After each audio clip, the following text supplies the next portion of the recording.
everyone's attention, we're going to start. As soon as North Haven TV gives me the heads up, I just got the heads up. Everybody can find a seat.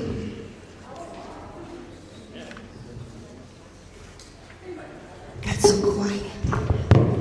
All righty. Good evening, everyone. Look at all of you. I'm happy to see so many showed up tonight. I challenge you next year to fill this auditorium. We're half capacity. Let's do better. All right, so good evening, ladies and gentlemen. My name is Stacy Yarger. I'm the town clerk and tax collector for the town of North Haven. At this time, I would like to call the annual town budget meeting to order. This meeting is brought pursuant to Chapter 7, Section 706 of the North Haven Town Charter. Now, before we begin, I'd like to give a friendly reminder that inappropriate comments, speaking directly to other town meeting members, not being nice, let's avoid all of that. So we just ask that you remain civil. This is the time and the place to have discourse on all the issues, but not to be mean to each other. I would ask that when you come up to speak, there's a microphone here. Please speak into the microphone and give us your name and your address so that we can properly note the minutes of the meeting. Now, before we get into the actual meeting itself, I'll give you a little history of a budget. You might wonder how a budget is created in the town of North Haven. So each year around December, each department is expected to give to the, each department and the Board of Education is expected to give their tentative budget to the Board of Finance for the upcoming fiscal year. In the new year, each department head goes before the Board of Finance and presents their respective budget. The Board of Finance then takes that information and they create the tentative budget. And with that, the idea of a tentative mill rate to make said budget a reasonable reality. Then we had the public hearing, which we had last month. And that is the first time it's open to the public, and quite a few people showed up. The next step is what we're here for tonight, which is the annual town budget meeting. And then next week, we'll have the budget referenda on Tuesday, May 19th. And everyone can vote that day, registered voters. And everyone, even if you're from one of 5 districts in town, everyone votes at referenda for the budget at the rec center. So please remember that. Rec center only for referenda voting. Now, before we go any further, the first order of business tonight is that we have to elect a moderator. The moderator is nominated and elected by you, members of the town meeting. It is the moderator's function to bring forth before the meeting all items of the warning and to assist in obtaining the objective of the meeting while ensuring the rights of each individual voter who wishes to be heard. The moderator's duties also include helping any member of this town meeting who seeks clarification and or advice with regard to parliamentary procedure. Further, when it's time to vote on any issue tonight, including voting for our meeting moderator, please be aware to vote. One must be an elector of the town. To be considered an elector of the town, one must be a registered voter in the town of North Haven or a natural person who pays taxes to the town on an assessment of not less than $1,000 on the most recent grand list, a citizen of the United States and 18 years of age or older. This regulation is enforced with regard to any votes taken tonight. If you are unsure, I did bring my voter registry, and you can check with me, and I can confirm your voting status. Now, at this time, I'm going to open the floor for nominations for meeting moderator. Are there any nominations? Nominate Stephen Miller. There's been a nomination for Stephen Miller. I'll second that.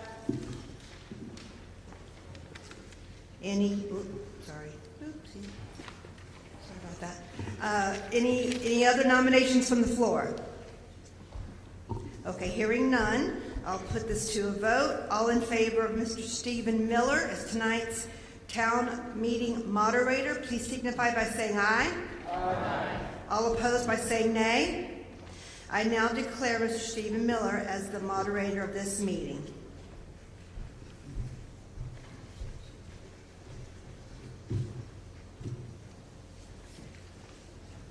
Good evening, ladies and gentlemen.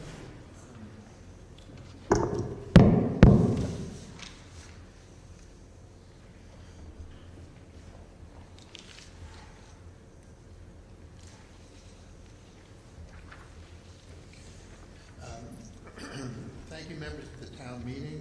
At this time, the town clerk will read the call of the meeting. Can't hear you. No. We'll fix that, don't worry. He just introduced me to do the call of the meeting.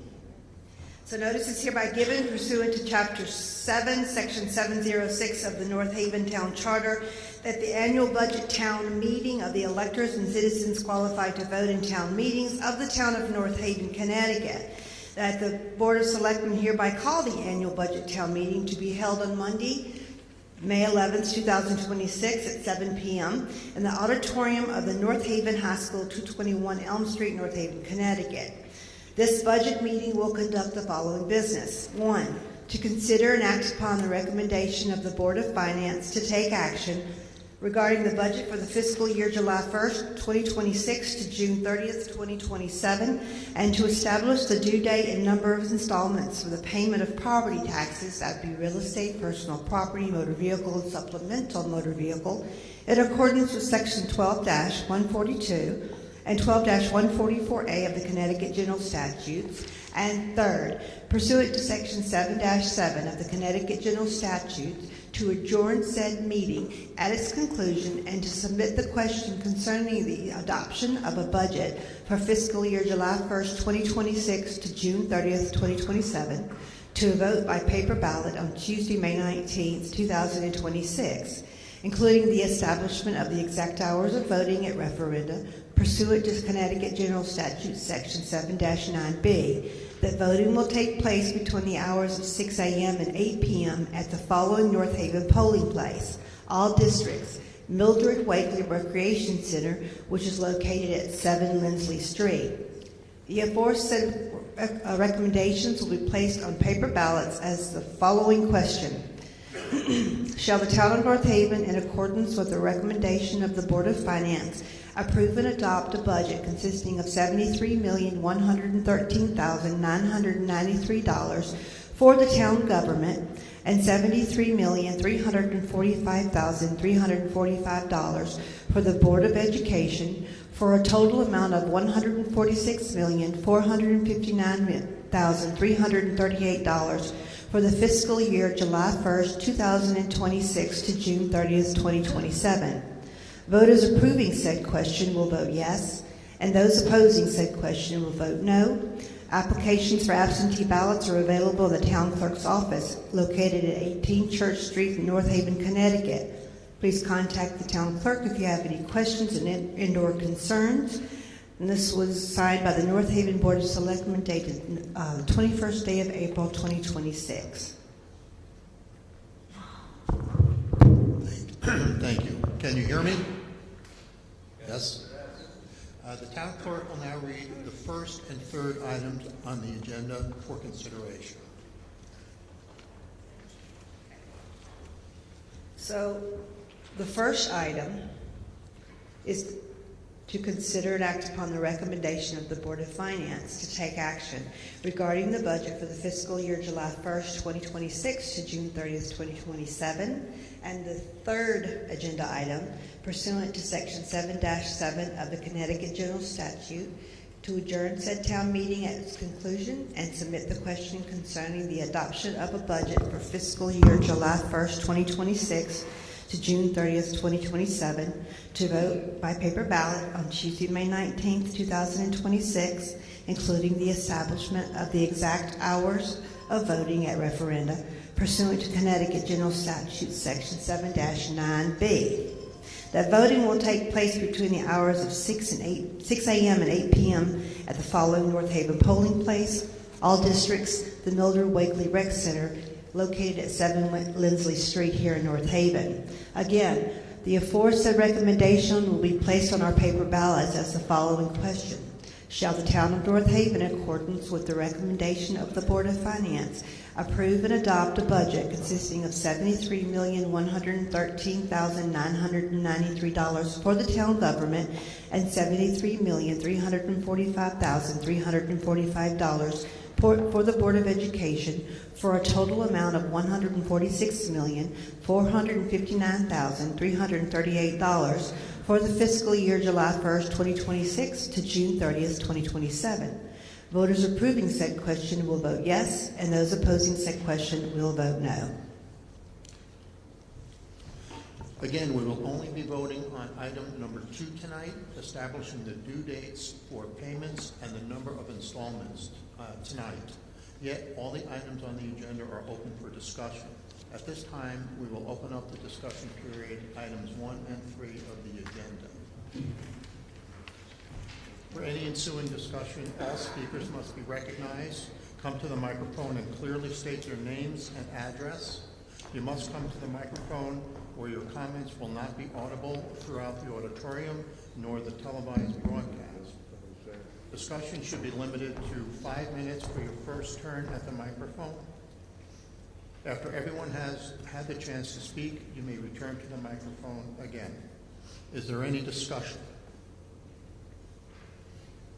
Mr. Frieda?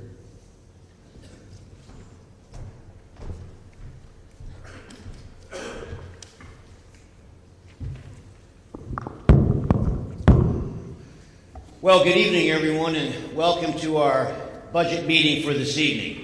Thank you, Stacy, and thank you, Steve, for your participation here. And I wanted to take a few moments to summarize exactly where we are with this year's projected budget.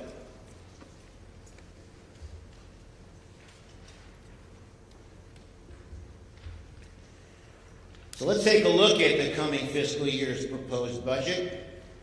And let's start by offering some perspective that's happened over the last month or so.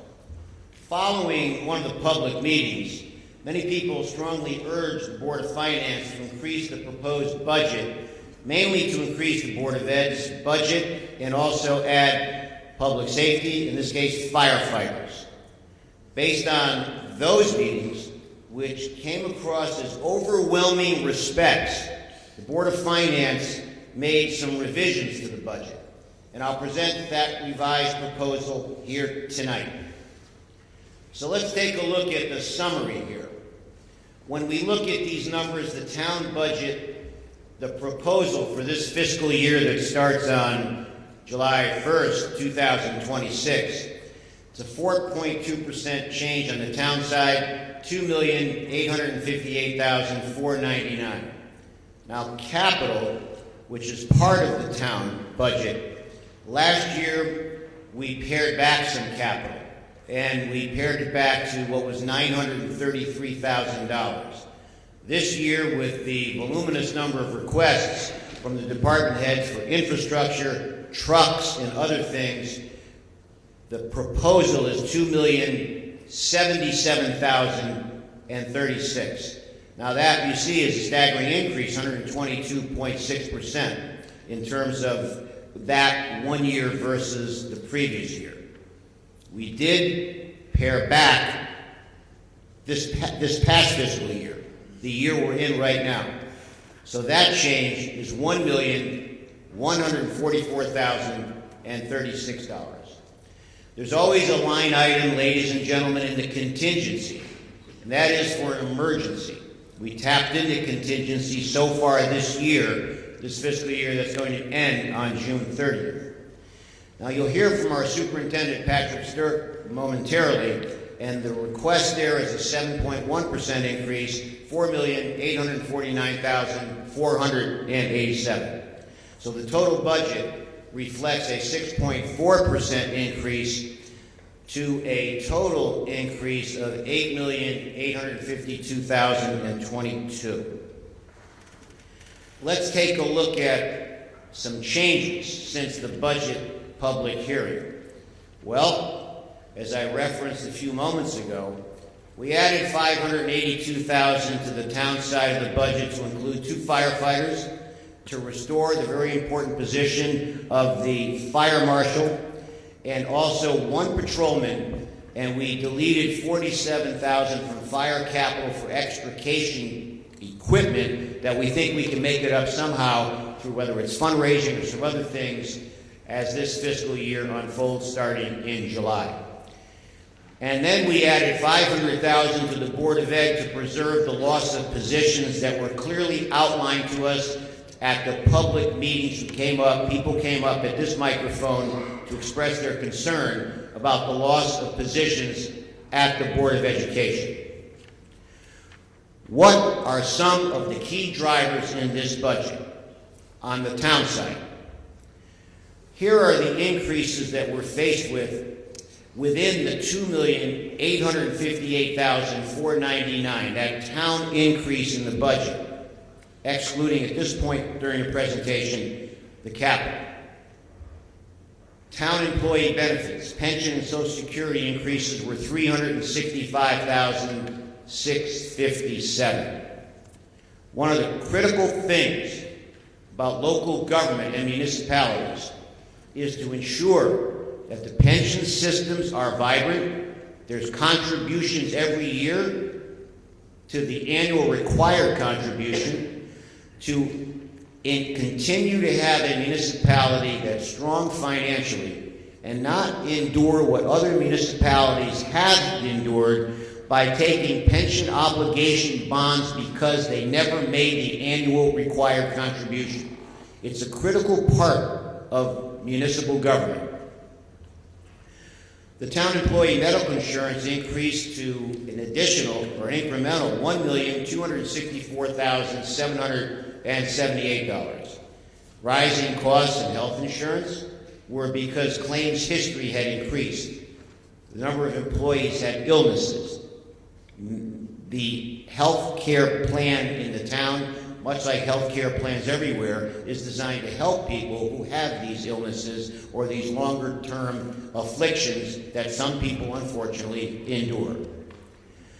The town employee wages, which includes the 2 new firefighters and 1 new patrolman, the town wages increased throughout the town $922,196. Let's take a look at the town's debt service. Fortunately, we're in a good position, we think, because the debt service is slightly starting to decline.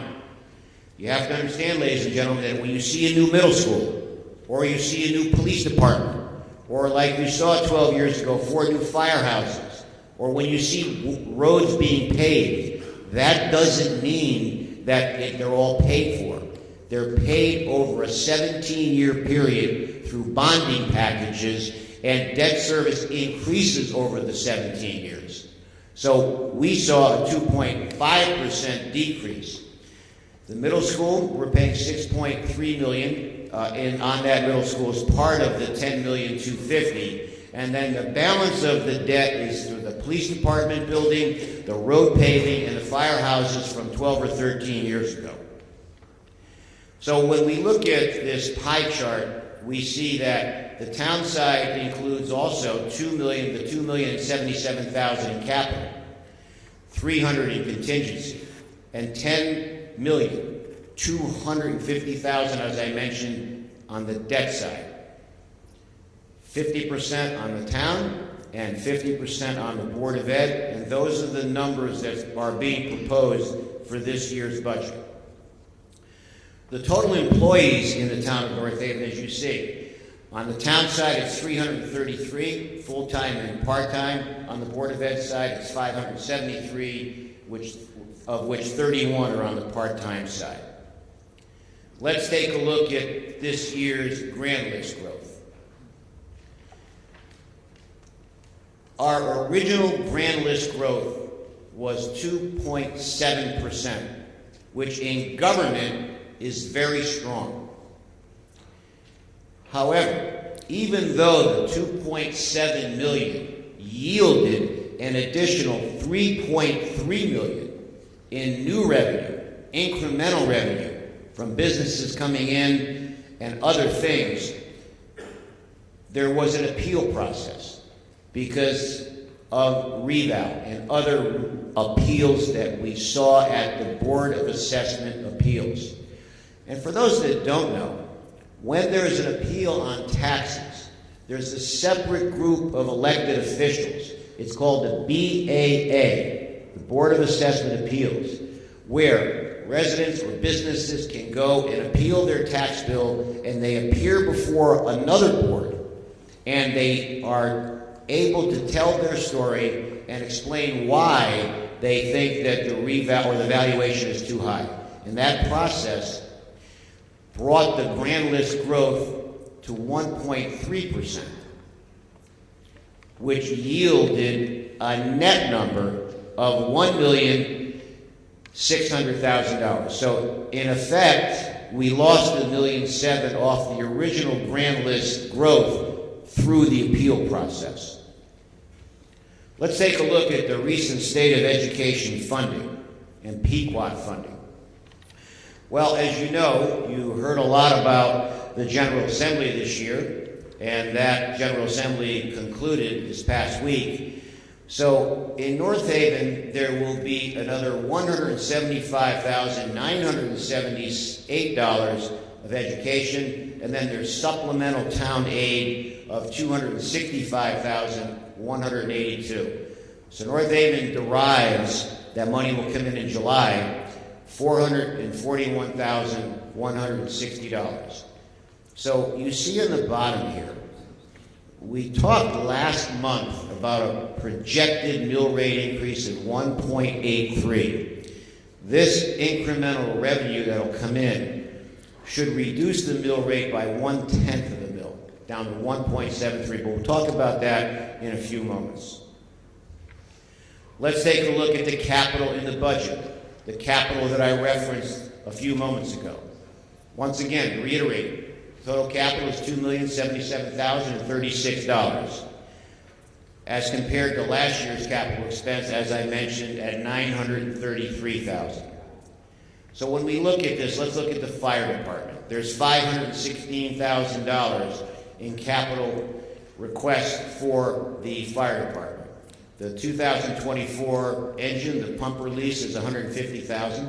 The 2024 number 7 pump release is $150,000, and the Quint engine ladder, that truck lease, over the next several years will be designated at $216,000.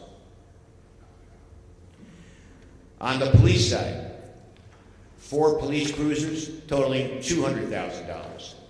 Body armor at $8,800. Emergency light bar and siren packages, that's $160,000. Now I know I had some questions, how come we need to do that? In a police car, you have to have sirens. You have to have flashing lights. We have to have police cars that are equipped with that type of infrastructure. And then, of course, this Vertiv UPS system, that's $7,500. So PD, police department, $376,300. When we look at the public works, $884,500. We see the 33-yard refuse truck at $381,500. Now, this dam safety vegetation removal, even though it's listed under the Public Works Department, that's something that we're obligated to do by funding that for $50,000. This hot box is $134,000. This Ford F-350 body is $72,000, that rack body. Now, this plan of conservation and development, that's in the Public Works budget, but it has nothing to do with the trucks and infrastructure. Every 10 years, cities and towns across the state are obligated to do what's called a plan of conservation and development, updating their existing plans. The last time we did this was 2017. So we have to book a portion of this expense, $150,000, to get this moving. We're obligated by state law. And of course, we see the scanning device at $85,000 and this microfiche machine at $12,000. So there is the $884,500.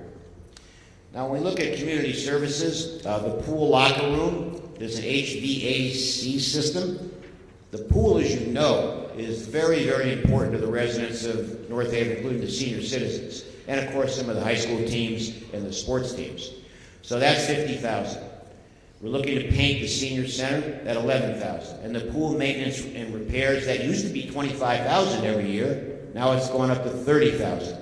That is a good example, ladies and gentlemen, what local governments are faced with.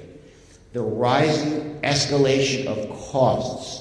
It used to be, as I mentioned here before, to pave and mill one road, 1 mile, one road of 1 mile, used to be $200,000, now it's over $300,000. The library, building management software, $37,125, and the painting of the children's library department, $12,000, that's $49,125. Reval, we have to book now, because there's every 5 years, and a lot of residents are confused by reval. Every 5 years, and I dread it, ladies and gentlemen. I don't like reval. There's not a mayor and first selectman that likes it. We all dread it. But it's a state law. We have to hire an outside agency to do all the property valuations. And we have to book here $20,000. Information technology, upgrades. We have cyber attacks across the country with cities and towns. Many cities and towns have been shut down. They've had to pay ransom in order to get back. And we've worked very hard at this to ensure a very vibrant IT department. So we're investing back in that. And then there's a proposal to side one of the town buildings because it's becoming very dilapidated on the outside. And the projected cost of putting the vinyl siding on that is $35,000. Now let's take a look at this, I should say, proposed mill rate breakdown. So when we look at the different level of expenses here that we summarized, if you go to the bottom and you look at the 1.73 mils, these are the categorical descriptions as to what the dollars represent in terms of mills. When we roll it all up, I should say, the mill rate, which we had projected to be 1.83 because of the $441,000 that we were getting from the state in July, we were looking to make the adjustment to bring it down to 1.73. Let's take a look at North Haven's mill rate history over the last 10 years. Starting in 2017, the mill rate was 30.53. In 2026, the projected mill rate is 31.19. Now, I know there's people out there saying, well, Mike, what about reval? Some of these had reval years. Yes, of course. Every city and town has reval years. This past year, even though we dropped the mill rate 5.18, taxes because the property values went up 39.5%, we would have had to drop that mill rate probably 11 to 12 mills just to get it down to a zero tax increase. That would have decimated services in town. So when we look at this mill rate and when we factor in the various revals that happened during this time, this mill rate, which in 2017 was 30.53, is projected to be 31.19. Now, I'd like you to look at the slide to the far right, and you'll see the average home value in 2017, $228,741. Flash down to this year. It's now $499,900. And I'm going to come back to that in a moment. Let's take a look at how this budget will affect our property taxes. The average home value in North Haven is $448,745. Now you have to understand, there's a difference between the mean, M-E-A-N, and the median. The median is the halfway point. That means half the towns, half the homes in towns are over the median and half are under. This is the average value when you add them all in together. It's not far from the median, but it's $448,747. And that yields off of 70%, a assessed value of $314,123. Again, the way it's calculated in local government, you have the gross value and the assessed value.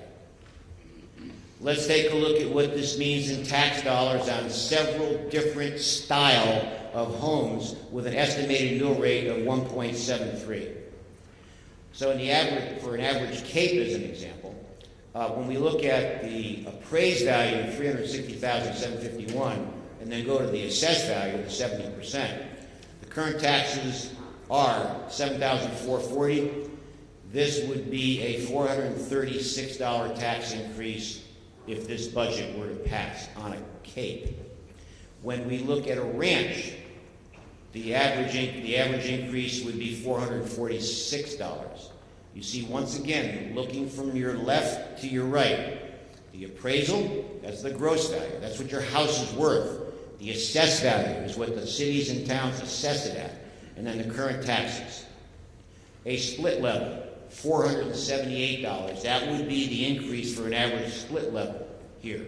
Again, the appraised, the assessed, and you see the tax illustration.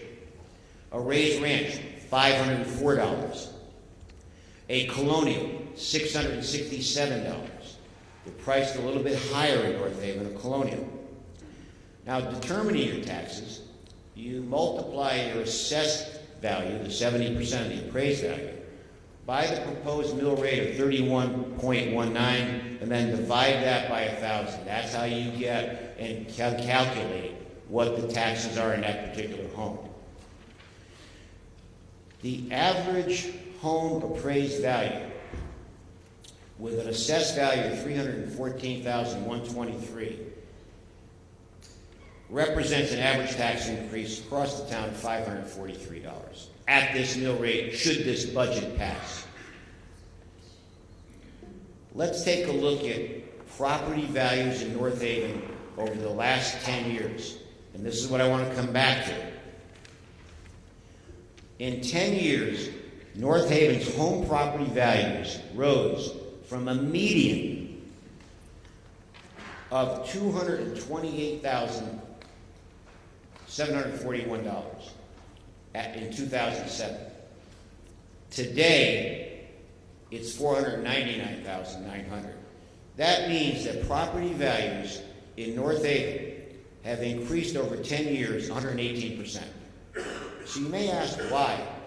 Well, all I can tell you is I know there's over 200 people that want to move into town from North Haven. They want to move in from other cities and towns for whatever the reasons, education, services, whatever they may think.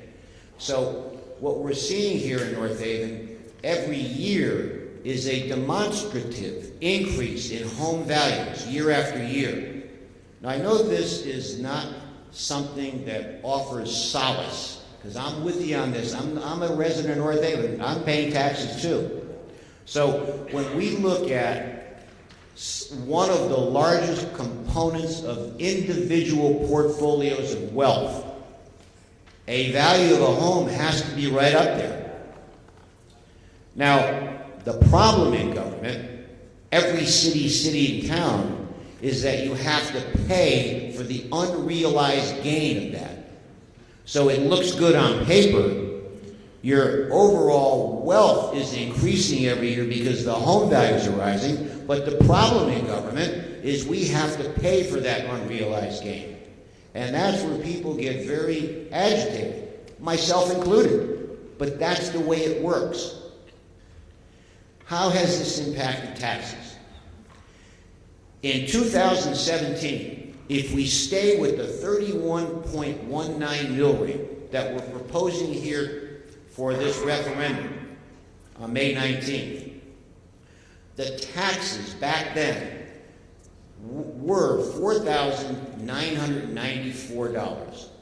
That house in 2017.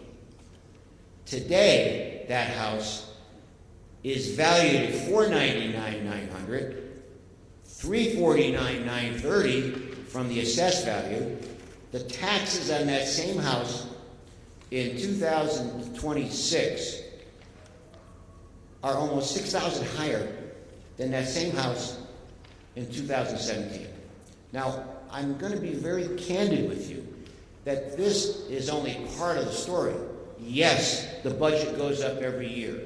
Yes, it goes up for some of the things I just spoke about. Health insurance costs, cost of paving, cost of all these different things.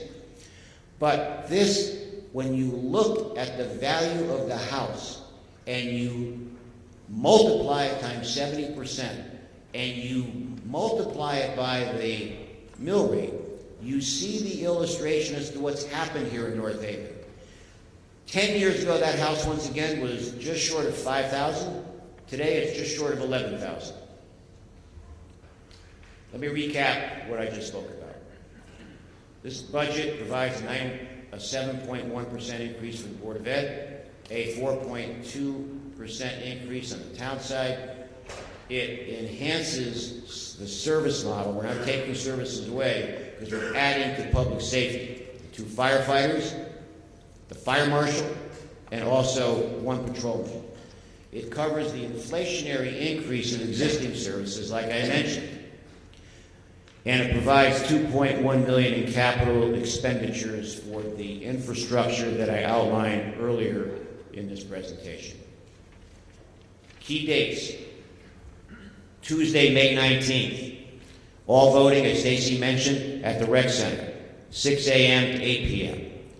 Then, whatever happens at that referendum, May 20th, there's a Board of Finance meeting upstairs at Town Hall, and we may even try to change that if we think it's going to be a high turnout.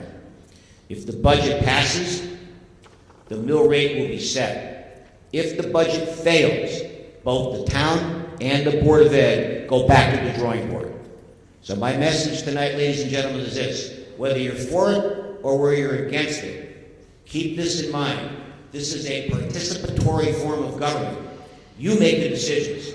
This isn't a council form of government where 7 or 9 or 11 people make the decision on the budget, and then the rest of the residents in whatever city and town that is, whatever the rest of the residents, they don't have a voice. You have a voice here. So my message to you tonight, ladies and gentlemen, is whether you're for it or whether you're against it, get out and vote. We traditionally get less than 15% in terms of this referendum. So get out and vote, please. Voice your opinion with either a yes or a no. Thank you very much, ladies and gentlemen. Thank you.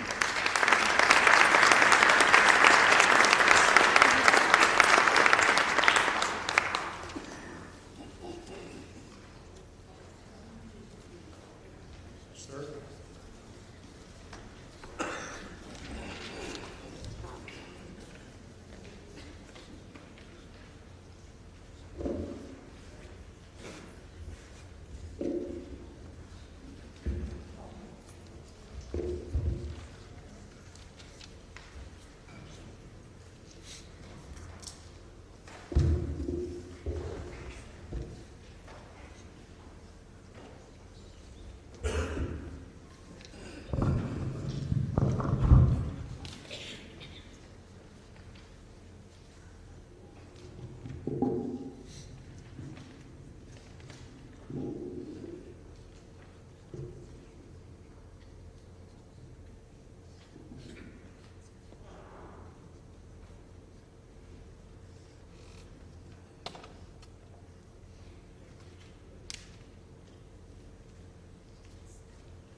I'll be presenting the Board of Education budget for the 2026-2027 school year.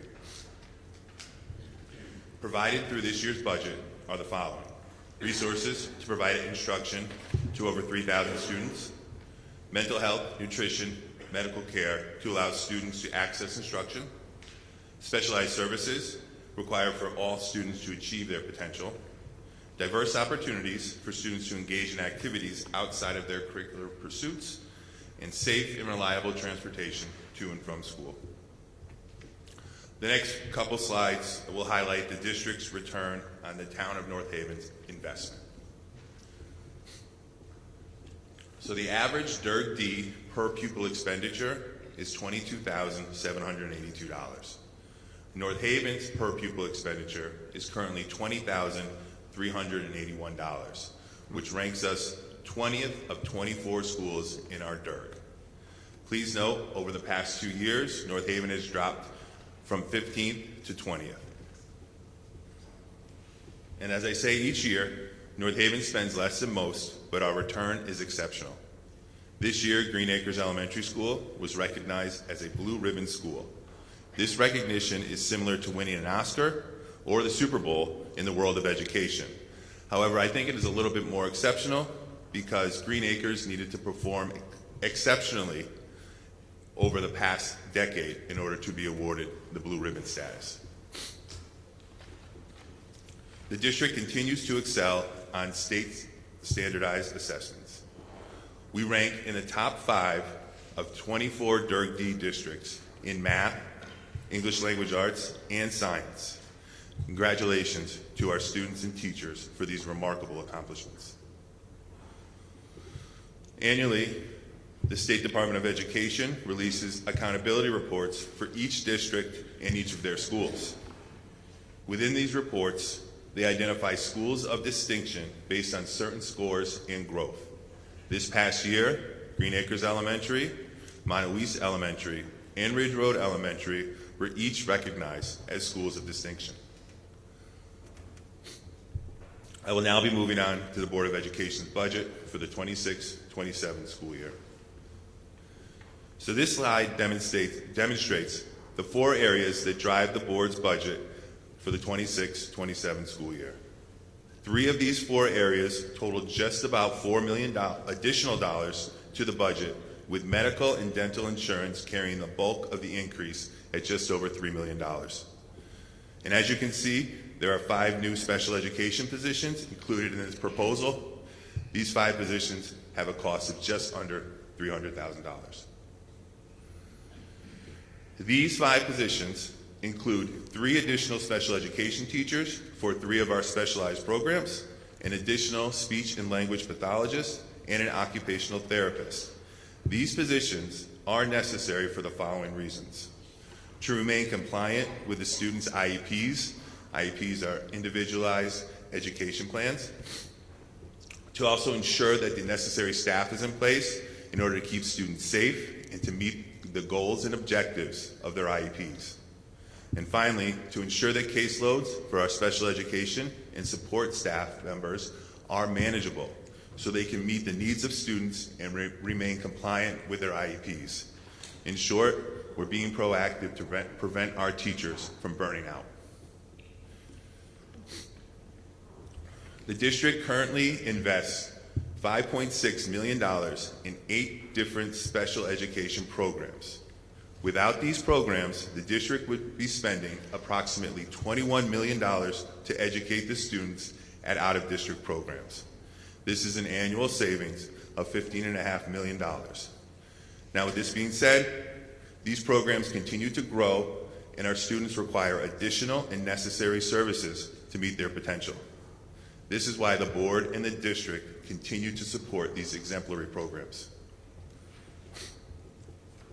In regards to a request for a new speech and language pathologist, we currently contract to an outside provider to supplement the district's mandated speech and language services. For a full-time SLP, a contracted provider costs the district $157,000 per year. Hiring our own will cut that cost in half.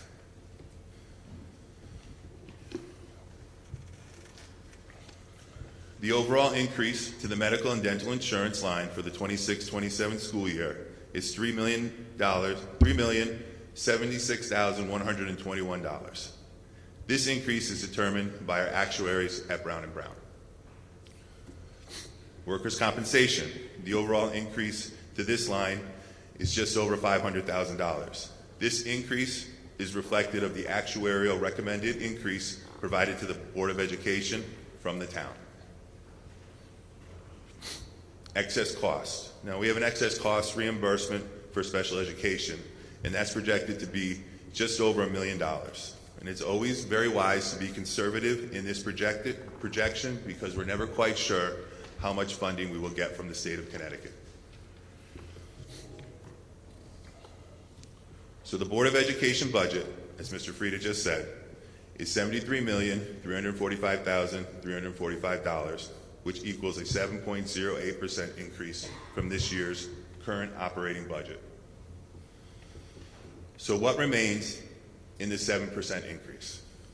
All student-centered programming, for example, creative learning, future problem solvers, musicals, choirs, clubs, all that's in place this year will remain in place next year. All athletic programming at both the middle school and high school will remain in place. All world language programming at both the middle school and high school will stay, and the instructional supplies will remain at this year's funding level. So what is lost at the 7% increase? 8 current certified positions, 1 current non-certified position, $366,000 in supplies, curriculum writing, summer intervention and enrichment. This does not include the district's ESY services over the summer.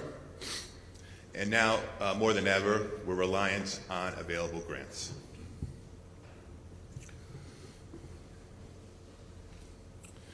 This slide is a representation of what makes up the 7% increase in dollars. Just over $3 million is dedicated to medical and dental insurance. Just about $1.5 million is dedicated to salary increases and benefits. And $433,000 is dedicated to purchase services, professional services, and transportation. And as you can see in the second to last line, way over on the right, that says $1,903. That's the total increase left to operations, supplies, and equipment. We'll talk a little bit about priority capital projects.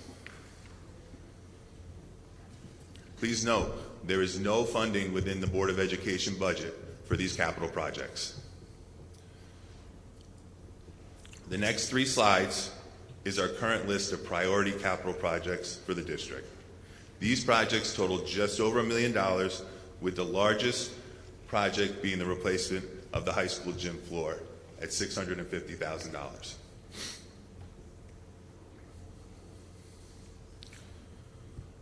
So in closing, I just want to reiterate what I said a couple of slides ago. $3 million of the increase, medical and dental. $1.5 million, salary increases and benefits. $430,000 to purchase services, professional services, and transportation, which leaves the district just under $2,000 of that increase to everything else: operations, supplies, and equipment. And this budget does not contain any capital funding. Thank you for everyone's attention this evening. I appreciate the support.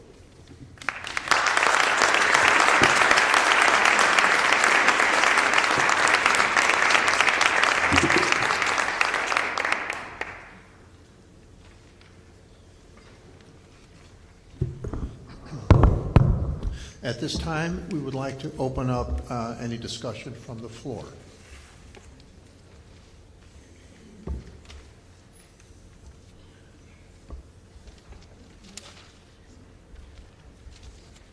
Is there anybody that would like to speak?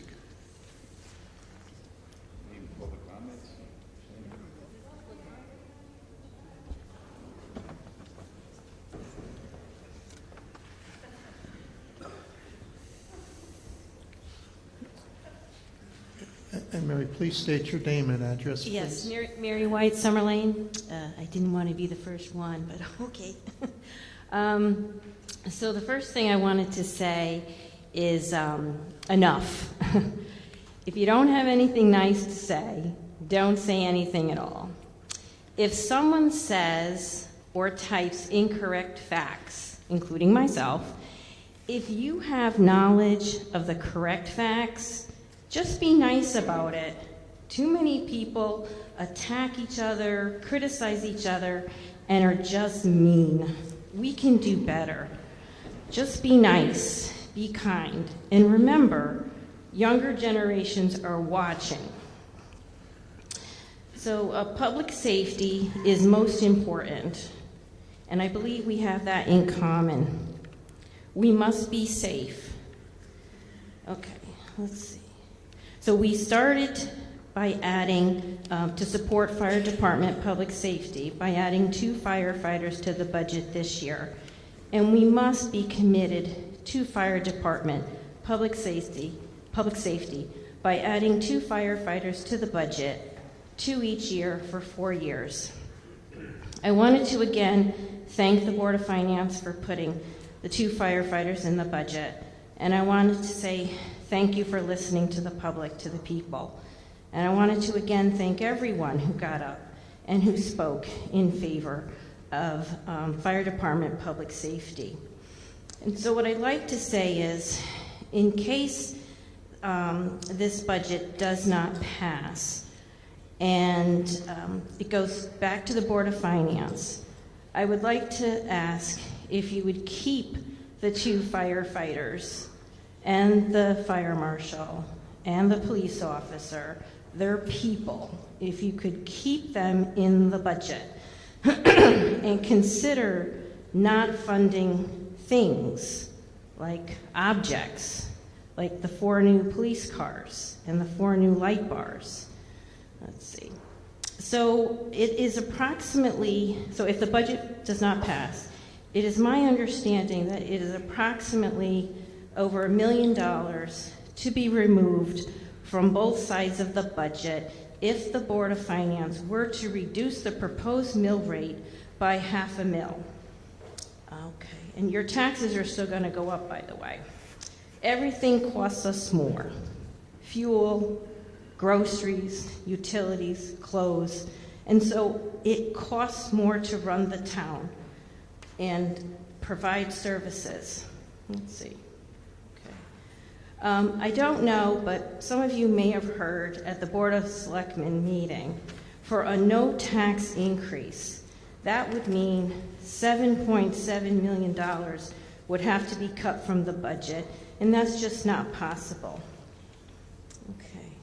And so I would like to ask a question. I don't know if somebody's going to answer it or not, but if the budget does not pass, what are some of the items on both sides of the budget that would be cut or could be cut or removed if the Board of Finance decides to lower the mill rate by $500,000? And I would like to just end with, we are supporting this budget. It doesn't mean it's easy for us. It's just something that we feel the town, this is the best we can do. I understand people have problems with contracts and raises and things like that, but we don't really have control over that. So anyway, I just think that this is the best we can do, and Tom and I are going to save more each month, and that's what we're going to do. Thank you. Thank you.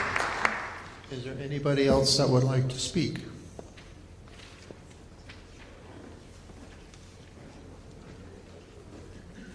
Mike, Mr. Frieda, come up and answer a question if there's one to be answered. Mary, you asked a question. Would you like me to try to answer that question? Yes, please.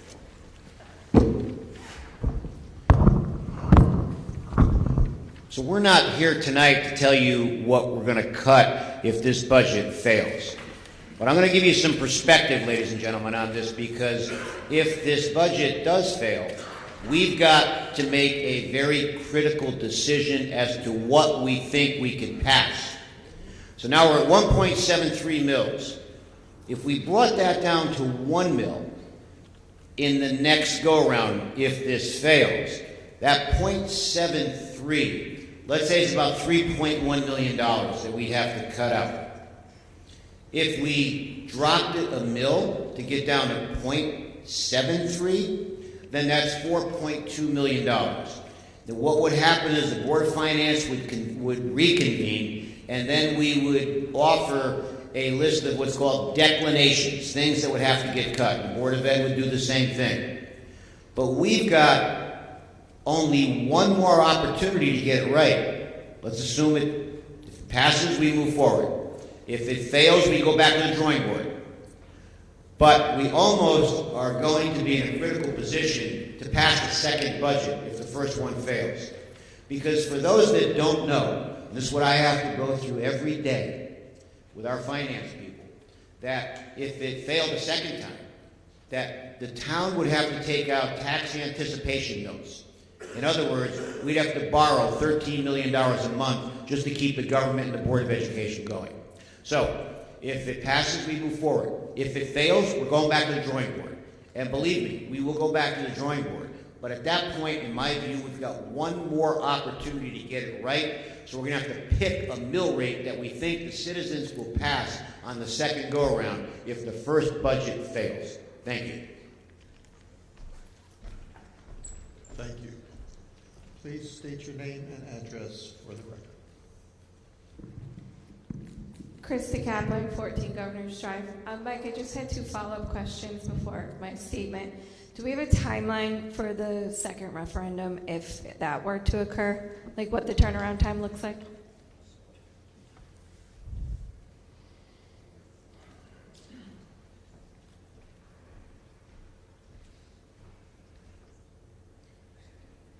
So, Krista, we know it'll be in June, but we don't have the exact date yet because we have to notice the meeting. We have to get new ballots. So, when I mentioned earlier that we've got one more time to get it right, we have to pass a budget by June 30th to start the fiscal year to have money coming in. Because if we don't, that's what I was talking about, borrowing, utilizing tax anticipation notes to fund the government that way. So, we probably will have the actual date, Krista, if this fails, but we're not sure yet. But rest assured, it's going to be sometime, I'd say in the first 15 days of June, to be further outlined, okay, if that answers it. Anything else I can answer for you? No, I just wanted to ask publicly also that the Board of Selectmen, Board of Finance, and everyone, please be responsive to the vote as it comes in and the proportion margin that's in between the yes and the no votes. So if we do see a very narrow margin between yes and no, should the budget fail, that we're responding to that number accurately, not making a very significant cut if that's close. Okay, thank you very much. Thank you. I'm going to turn this way because I feel like it's rude to keep my back to everyone. So tonight I stand before you as a teacher, as president of the North Haven Education Association, representing the over 340 dedicated educators North Haven has, as a parent of 4 and as a member of your community. Tonight is our final opportunity to speak publicly before this budget moves to referendum, and I want to be very clear for what's truly at stake for our town. This budget is not the result of greed, of excess, or irresponsibility. We are in this position because of steep increases in unavoidable costs, rising medical and dental insurance, workers' compensation, and special education costs. These are not luxuries. These are obligations. They are the cost of caring for the people who educate, protect, and support this community every single day. At its core, this budget represents a town trying to put the needs of its students and its residents first. If this budget fails, the consequences will not be minor adjustments or temporary inconveniences. We are looking at staffing reductions severe enough to effectively close an elementary school. We are looking at cuts to programs that give children opportunity, belonging, and support. We are looking at reductions that impact academics, intervention services, youth athletics, extracurricular activities, and the overall quality of education that families move to this town for and expect from our community. And the ripple effects extend beyond our schools. Cuts will also impact the hard-fought resources of our first responders, the very people we count on during emergencies and moments of crisis. They deserve our full support, not continued erosion of the services and staffing that they rely on to keep our community safe. We cannot pretend that cuts of this magnitude simply disappear after a year or two. They will leave scars. Programs disappear, staff leaves, opportunities will shrink, and recovery can take years if it happens at all. But tonight, I also want to address something equally as important: participation. North Haven has a long history of low voter turnout in our local referendums. For years, critical decisions affecting our schools, our services, and our future have been decided by less than 10% of our population. That cannot continue. In a town meeting form of government, participation is not optional if we want our voices heard. Silence is not neutrality. Apathy is not harmless. When people stay home, decisions still get made just by a very small number of voices. This budget is too important for people to sit on the sidelines. If you care about our schools, our students, our first responders, our property values, our community, and the future of this town, then you must show up. You must vote. Encourage your neighbors to vote. Encourage your friends and your family to vote, because local government only works when the community participates in it. Tonight, I ask this community to recognize what is truly at stake here and to meet this moment with the urgency, with the responsibility, and the civic engagement that it deserves. Thank you.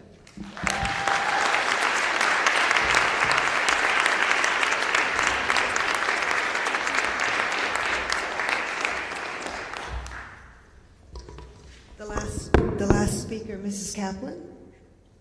Is that your name? I'm sorry. I was just going to follow up on Mr. Frieda's response on your turnaround question. We also have to take into consideration multiple meetings. Just so you have an idea, there has to be the meeting of the Board of Finance, Board of Selectmen. They have to publish the warning. They have to have another budget meeting, another referenda. And I also have, as town clerk, to have 19 days of absentee balloting prior to a referenda.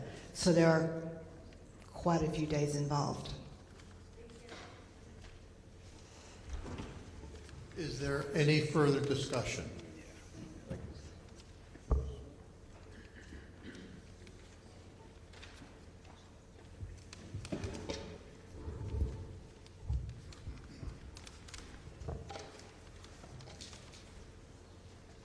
And please state your name and address. Hi, I'm Pete Borio Jr., 65 Frost Drive. I lived there all my life, went to North Haven High School.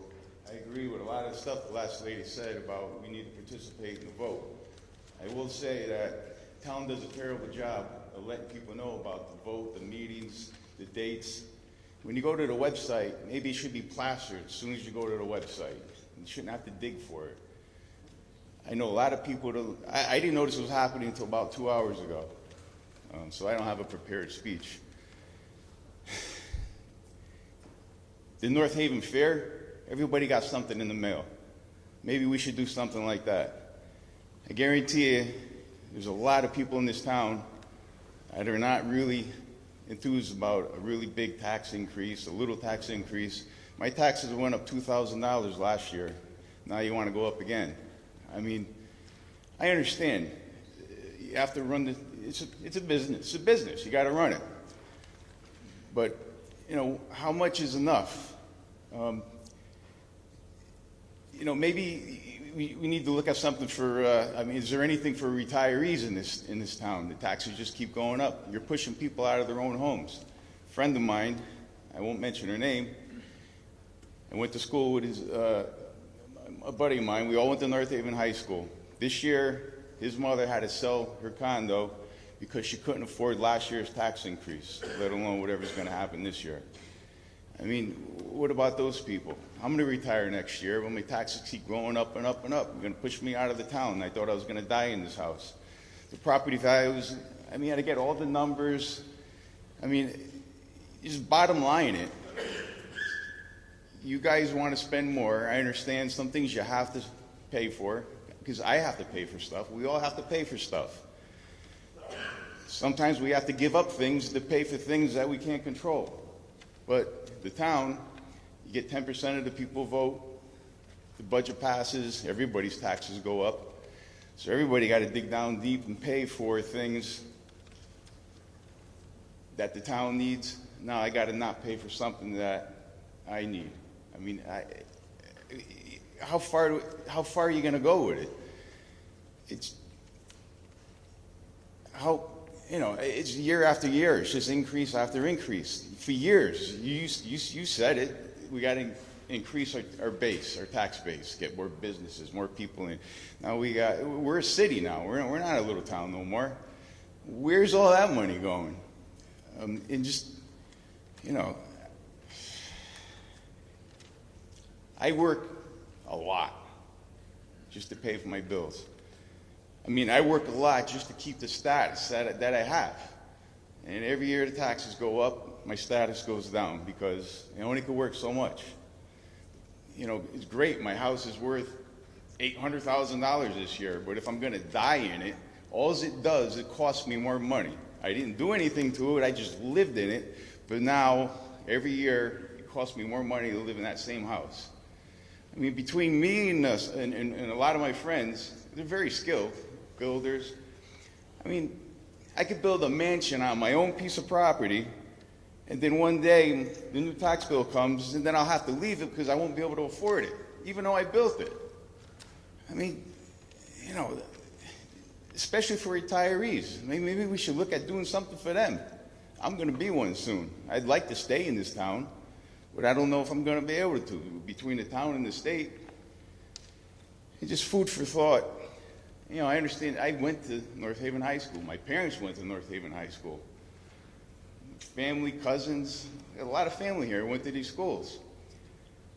But I also paid for college tuitions for kids.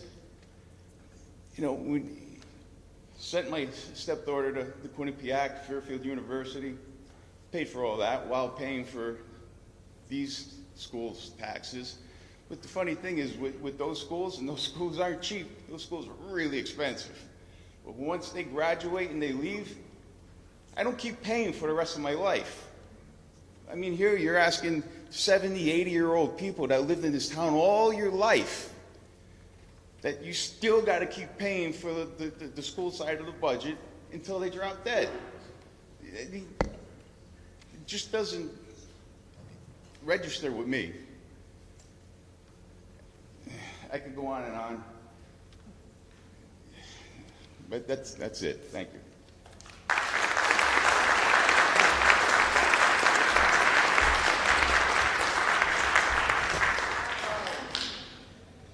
Is there any further discussion?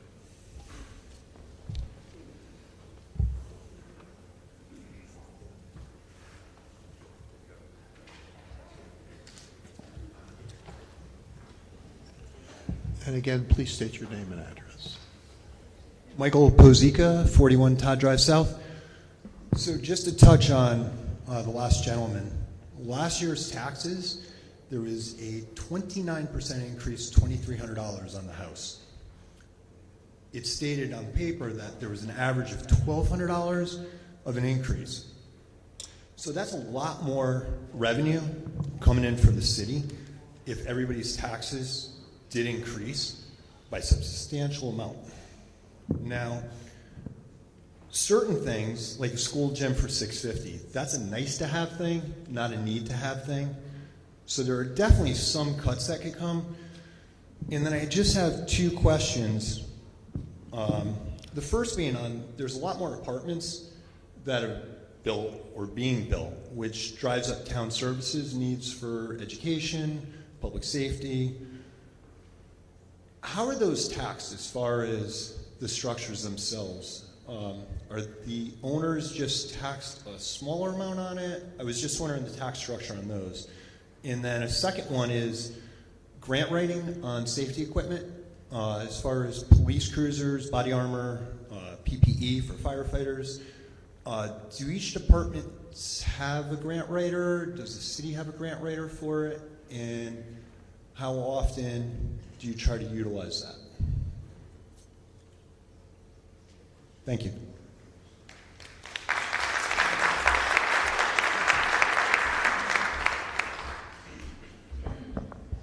So, Michael, on the apartment complex, we use the archway over on Washington Avenue. 225 units. Pays the town $1 million a year in taxes. That's far more than the resources that are applied to it. Because there's some older people, there's some single people there. So the apartment complexes pay as a unit. The individual rooms don't pay taxes. So that's an example, some perspective. That's about $1 million in taxes. Now, depending upon the number of units, the size, it could vary. Yes, we have grant writers. We have a grant writer. Her name is Lynn Sadowski. She's constantly looking for grants, and we have achieved some grants. But there are times that we did not achieve grants. And one of the things about North Haven is that, and it's like Madison and Guilford and Brantford, the same type of thing. Orange is another example. When you're deemed to be a financially sound municipality, you sometimes do not get grants. They go to more distressed municipalities. And that's the other paradox of local government. When you run a financially tight municipality, the rating agencies like you, the mechanisms in terms of how we manage the finances appeal to the rating agencies, as an example. We get criticized for it. Right? Maybe that's too strong of a word. We get penalized for it. Because it's those distressed municipalities, and you see it with the latest state funding that was given. You know, we're grateful to get what we got. Our state legislators do everything they can, and that $441,000 is very, very important. But in the town I grew up in, they got $6 million.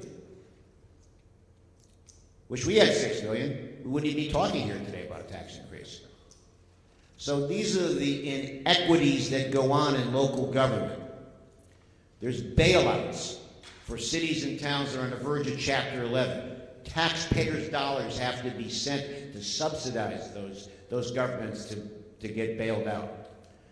So it's always the well-run municipalities, and some here I know watching who have texted me. They're not happy with tax increases. I get that. I understand it. I'm not happy with it either. Last year I had to pay $1,800 more in taxes. So I share your concerns. But this government, I'm digressing now, it's the people that make the decision, get out and vote. And if it fails, we're going back to the drawing board. So just to summarize, Michael, the archway, that's a good example of what the taxes are being paid. And yes, we've gotten grants. Lynn Sadowski's done a great job working with our finance department. We get some, and many times we lose some too. Thank you.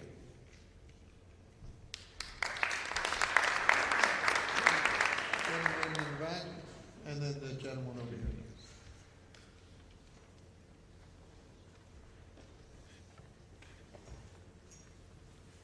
And again, please state your name and address. Brian Testa, Maple Avenue. I'm a hard undecided on this vote. And I'm going to play both sides. On the yes side of the vote, I understand the argument. We get our firemen that are desperately needed, our police, our public works, our teachers. In a perfect world, a 1.73 mill rate increase wouldn't really affect us too much. We don't live in a perfect world. We're in a COVID hangover and in a real vow hangover, where our values jumped, I think they said 118%, and we're getting taxed on that. So I understand the arguments on that side to say, yes, we keep our teachers that are important, the additional firemen, police. But I also see the other side. Don't know how many people have gotten a 7% raise this year. I know many seniors on Social Security or disability, they didn't get a 7% increase. They don't have the means of bringing in more revenue to pay for things. People say it's only $35, $40 a month. You better triple that, because the taxes, would they go up for businesses? Ladies, when you had your hair done on State Street or Maple, on Washington Avenue, People that rent, the prices are going to go up. You go to Bagelicious to get a bagel and a coffee, their prices are going to go up. Car, prices are going to go up. Your favorite jeweler, prices are going to go up. Pizza, going to go up. Now, if you're thinking about getting rid of some of the town services, garbage pickup, don't know if you ever think about it, we don't pay that much in our taxes compared to if we had to pay it out of our pocket. If we had to go get Bozzuto or All American Waste or all the other ones around, it's anywhere from between $450 and $600 a quarter. And if you don't put it in the buckets, they don't take it. They don't take bulk. So that's what I'm debating on which way to go. I probably won't decide until I get that piece of paper and that pencil in my hand and I sit at that little desk. It worries me because there's a lot of people that are struggling, young and old. If we continue to not control our spending, which, and I'm going to go back a little step, we don't have a lot of control for what's going on in the state or even Washington, D.C. There's so many unfunded mandates that they're posed on us, like Mr. Freed said about a wetlands or some marsh thing. Got to do it. We got to pay for it, though the state doesn't want to pay us. The catchphrase now is affordability, and it's an election year, so you're going to hear that a lot, and it's a true thing. We got to be able to afford it. But we're not going to be able to get to a 0% increase. There's no way. $7 million, that will shut down a lot of things in this town. Even a $500,000, it's going to affect us. So we got to really think about our spending overall. The late Sherman Katz and the late Gary Amato, who are opposite sides of the political sides, but they all said a lot of things on both sides, of both on the town side, not so much, but more on the Board of Ed. This is not a shot at the Board of Ed. They're top-heavy at administrators, salaries, positions. I don't see it. I've come from a business corporate background, run my own business, worked in the corporate world. Sometimes the top's got to cut a little bit, not take from the low-hanging fruit. Got to give some of it to the middle. On the Board of Ed, the teachers are the backbone of the Board of Education. Yeah, we need administrators, we need people up top, we need the chiefs up top to organize it. But there's a layer in there that I think there's just a little bit too much, and that's what's holding me back from saying a solid yes. But I'm also holding back from saying a solid no, because I know what the consequences are. Really got to think about it. The way we keep going, by the end of this decade, we're going to have a $200 million budget for a small town. A lot of it we don't have any control over. It's just everyday things. We want to have the new schools. We're going to have a reval in 3.5 years coming. God only knows what's going to happen then. Zillow said in March, the average listing of a new house in North Haven was $549,000. That's the average listing in March. They didn't come out with the April one. And there was 30 houses on the market, and they're selling like hotcakes, and they're going well above that. There was one just listed last week for $349,000. Cute little cape, needs a lot of work, updating. That house is going to sell for $410,000, $420,000 because people want to come to North Haven. We've got a great little town. Our fire, our police, our sanitation, our Board of Ed do well. But we have to really look at what things are being spent. And if some departments have to do more with less, they're going to have to. There are ones that just can't do any more of it. But that's where I'm sitting at. I'm a hard, undecided, I won't know Excuse me, until Mr. Tuesday Testa, morning. you have exceeded the time. Thank you. Thank you.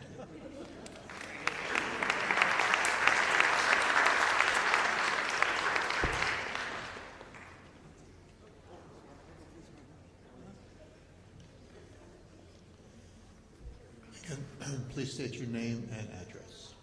Name and address, okay, because people are complaining about the address part. My name's Maura DeMarco, Wayland Avenue. One question.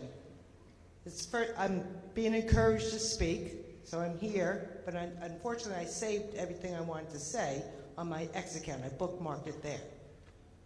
and I can't get access to the internet. Is there a way to get access to the internet? Where? I'm sorry? But it's asking for a password.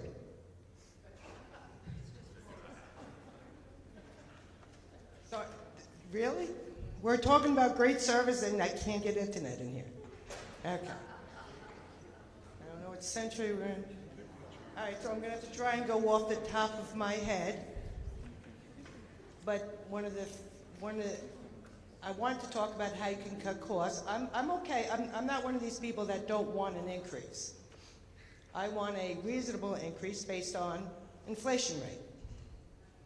That's fair to everybody. We're all going through the same things. We're all having to pay higher energy costs, food. We've been doing it all. I noticed last year the teachers union redid their contract, correct? And that's to go for the next 4 years? 3 years. So it goes to 28? Okay. Last year when the inflation rate was only and I don't have my numbers now, so it's like 2.1% or something, you gave yourselves a 4% raise. You also gave yourself starting salaries are higher, step-ups are higher, and you gave yourself a 4% raise across the board for the next 4 years. Correct? I have a problem with that. I'm not asking to not give you a raise. I'm not asking to cut. I want the increases at a reasonable rate. Most of us aren't getting 4%, and we're absorbing higher costs too. What is the difference between non-tenured and certified teachers, or non-certified teachers? Is there a difference?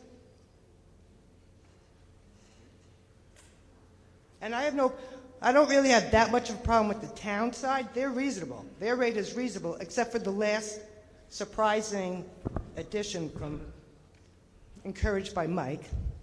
But I'm all for the firemen. But go ahead. All teachers are certified. I'm sorry? All teachers are considered certified positions. So there's not certified are not teachers, they're support staff, like paraeducators. Those are considered our non-certified staff. And when you talk about tenure, non-tenured teachers are in the first 4 years of their career. Okay, so that's separate from when you talk about certified and non-certified. You'd have to read. So certified, non-tenured teachers are still certified. And what's the percentage of non-tenured teachers are in the system right now? I thought I got a number of 19%. I think we have 62, roughly, 60. Okay, and what's the Non-tenured percent of teachers? that? Because Am I they're wrong going to on be tenured in about 1 or 2 years. It And takes I 4 had years. number. It takes 4 years to be tenured. But they're already there, correct? You already have some on board. So let's assume 1 or 2 years, or some are going to graduate after 4 years. They'll become teachers, correct? No, they are non-tenured. You're still a teacher. You're just at the beginning of your career. You're still a certified staff member. Okay. And they have 4 years to become Tenured. tenured. How many are in their 3rd year and going to be tenured next year? Okay, that's what I'm worried about. Because if everybody's worried about the dollar cost, I know that they try to throw you with the mill rate this and that. It's the dollar amount of the budgets that are exploding. And it's only going to get worse when these tenured go on in 4 years. We're going to be back here with the 4% increase that the teachers gave themselves next year, the year after that. I'm sorry? The teachers did not get 4%. They got Could we please? That's not the Could all right, well, if I had excuse it, me. the contract says, if you could show me a Can we contract. please just keep this without the crosstalk? She's please? doing that. I understand. Okay. Just saying. Please. The contract that I saw, maybe it's wrong, but it talks about giving 4% next year, and when the inflation rate is not high, especially last year it wasn't. So all I'm asking is to keep it in line with the inflation rate, and then I'm also concerned what happens when these non-tenured come on the books and records. That's going. I had the number ready for they're everybody. already on the book. They're already accounted for in the budget. The non-tenured teachers are already accounted for in the All right, but next year they're not. We don't have next year's budget. So we're going to be, you said it's like how many? How many? Okay, well, I can get this I remember a percentage of 19%. We're going to be back here with dollar amounts that are going to be astronomical. If everybody's upset by the dollar amounts now, wait till we go. And I do believe your assessment of 4% is a little high, too. I can What double check is the it? contract. I can look at the contract and let you know, but I believe that's pretty high. Pretty high? The board did not approve a 4% increase. Well, then I got fact checked, but I'll have to check that out again. How do you not know what it is? How do I not know what the increase for the Well, what teachers their is? raises are, yeah. I'll try to get it for you before the end of the meeting. Okay, thanks. That's it.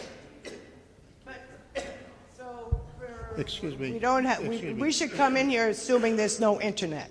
We're- Okay. Your time is way over.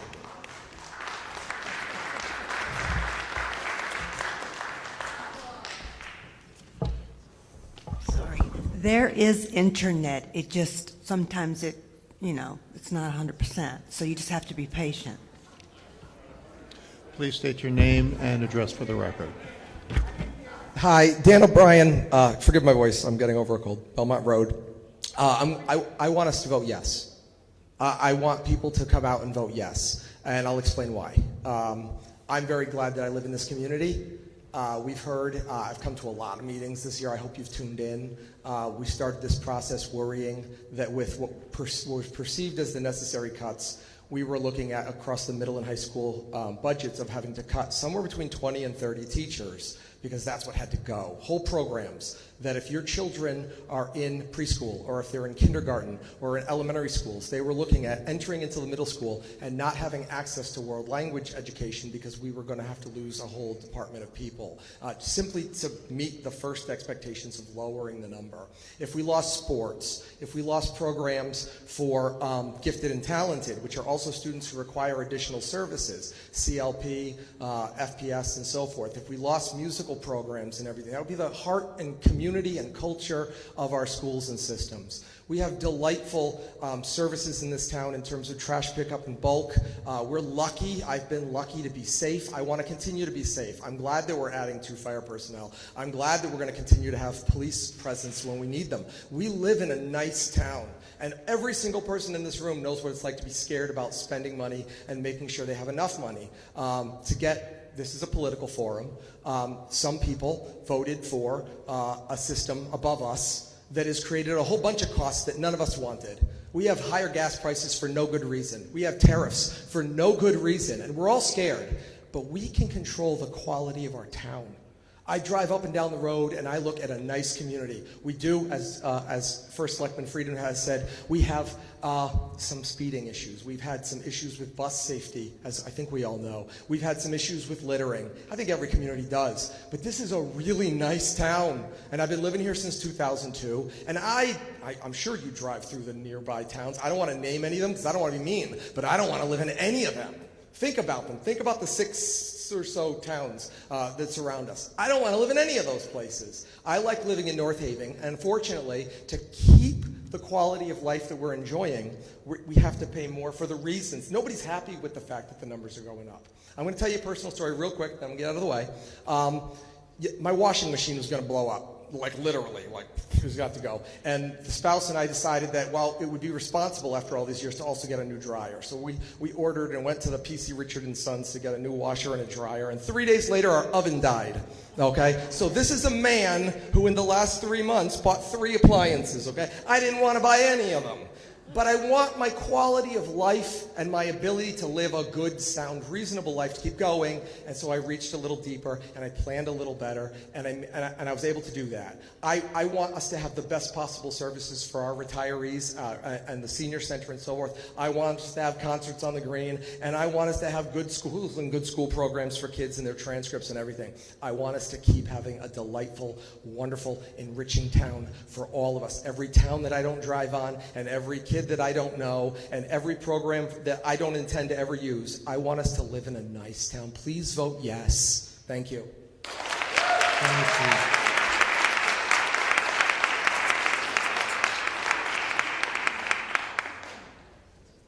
Again, please state your name and address. Shana Hackett, 72 Shawmut Avenue.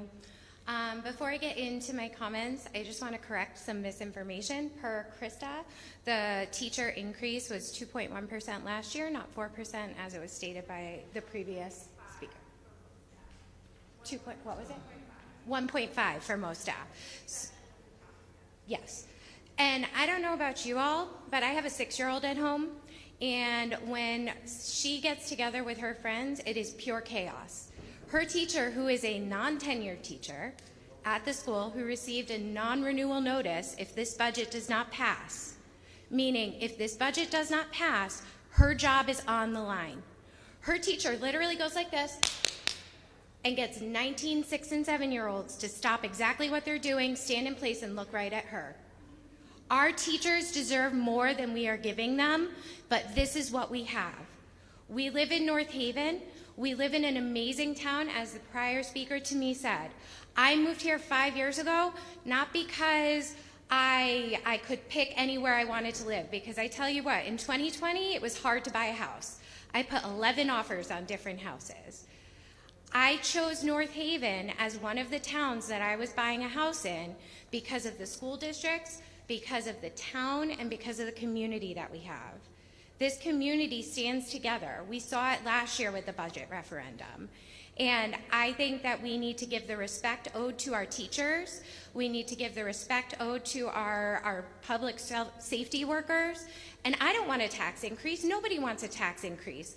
Last year with the revaluation, my mortgage, with the mortgage insurance and everything, went up $500 a month. $500. Now, I have my own family, but I also support my mother-in-law who lives in town and is on a fixed income. We don't have a plethora of money, but we figure it out. Our grocery bills are more expensive. It costs me $60 to fill up my car now instead of $40. Everything costs more. Unfortunately, this is what it is. Am I 100% happy with this budget? No. Do I wish the Board of Ed could have gotten the 11% increase that they asked for at the beginning of the budget season? Absolutely. But this is where we are, and if we vote no, it's only going to go downhill from here. It's going to impact the quality of our community. It's going to impact the services that we have. Thank you. Thank you.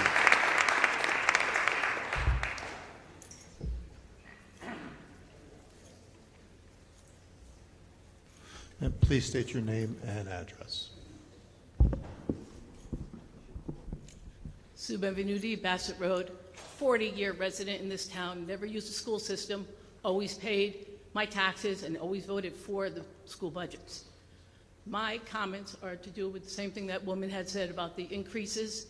I know this year we can't do a darn thing about what the increases are as far as people's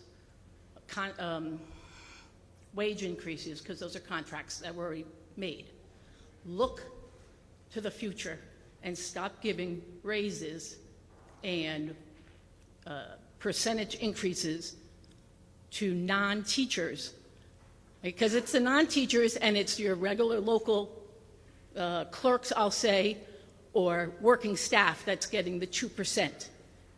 And it's everybody above them that's getting 3%, and I've noticed in the Board of Ed, some of those higher-ups were getting 4.38% or 5 point something. I don't have my paperwork, but that's what they were getting. That's what they are proposed to get for this year. I have no idea why. I didn't question it, okay? I'm merely stating a fact. From this day forward, go for the next contracts. Don't keep increasing beyond what we can afford in this town.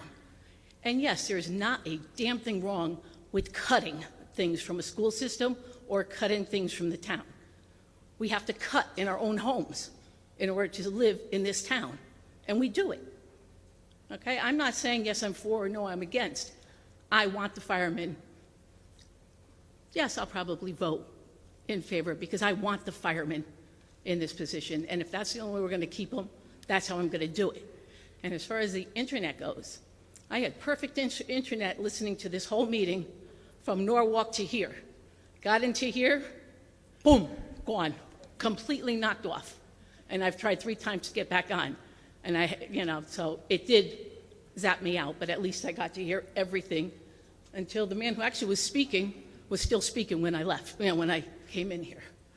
And what I failed to do at the Board of Selectmen meeting the other night, when I gave kudos to all the first responders for that lockdown, for that scare at the school, I did not give a shout out to the teachers and the administration there for what they did to protect the kids here. So I just want to give that to them. Thank you. Thank you.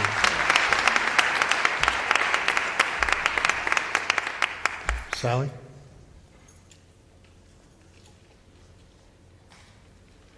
Again, name and address. Good evening. Sally Buemi, 5 Blossom Drive. I agree with Mr. Testa's comments. On the Board of Ed side, the administrators were a little top-heavy on their salaries. I was very interested in the teachers line. It's on page 1 of the Board of Ed book that you have. It's the 3rd line down. The teachers line is $24.3 million. When I served on the Board of Finance many years ago, the teachers line was 52% of the total Board of Ed budget. Now it's about 30%. I know times are different, but that's a huge difference. I don't know where all the money's going. I am not in favor of this budget. It's the 4th significant tax increase in a row. I said last year, if we continue to grow our budgets by $8 to $9 million a year like we did last year, like we're doing this year, we're going to crack the $200 million mark in another 6 years. I just don't think that senior citizens and working class families can afford these continued tax increases. Last year the reval hit us hard, but it wasn't just the reval that increased your taxes. It was that $9 million in increased spending as well. One thing that bothered me about this year's process was some of the tactics by the Board of Education. Now, there are a lot of people in this room who think I'm against education. That is simply not true. When I started on the Board of Selectmen, the budget was $44 million. When I left, it was $68 million. The Board of Ed budget increased 50% while I served on the Board of Selectmen. I was educated in this town from K through graduation. I was a substitute teacher in the district. I was a history tutor and a future problem solvers instructor. Of course I support education, but I do not support using scare tactics to rile up parents. And I understand parents are concerned about their children's education. They love their children, they're dedicated to their children, and I think the Board of Education this year took a little bit advantage of that. And they said that if we do not get 9.95% increase, and this was just a few weeks ago, if we don't get 9.95%, you're going to lose those world languages, you're going to lose middle school athletics, you're going to lose 20 teachers, and you're going to lose creative learning. Well, they didn't get that 10% increase. They got 7%. And you heard the superintendent here tonight say that all those student learning systems and programs are in place, all the athletics, all the creative learning, including future problem solvers, a great program, and including all the languages. Everything is being kept. I understand why parents were mad this year when they were told all these things were going to be lost. But why aren't you mad that they're not being lost and they're not getting what they said they needed? And that's what bothers me. And please, I agree with Mr. Frieda. You have to come out and vote. I spoke to thousands of people campaigning last spring and last fall, and people were very upset about their taxes. I said, did you vote? Oh, no. Well, you have to vote. You know, we didn't always have referendums. They started in 1990. When I was on the Board of Finance, the budget was decided right here at this meeting. Our first referendum in 1990, 5,000 people voted, and there were only 13,000 registered voters. Please come out and vote. I agree with what was said before. this is a town meeting form of government. We must participate and we must vote. And again, Mr. Frieda was talking about how if this budget's defeated, we're going to have a new budget, and that one has to pass, otherwise we have to borrow money.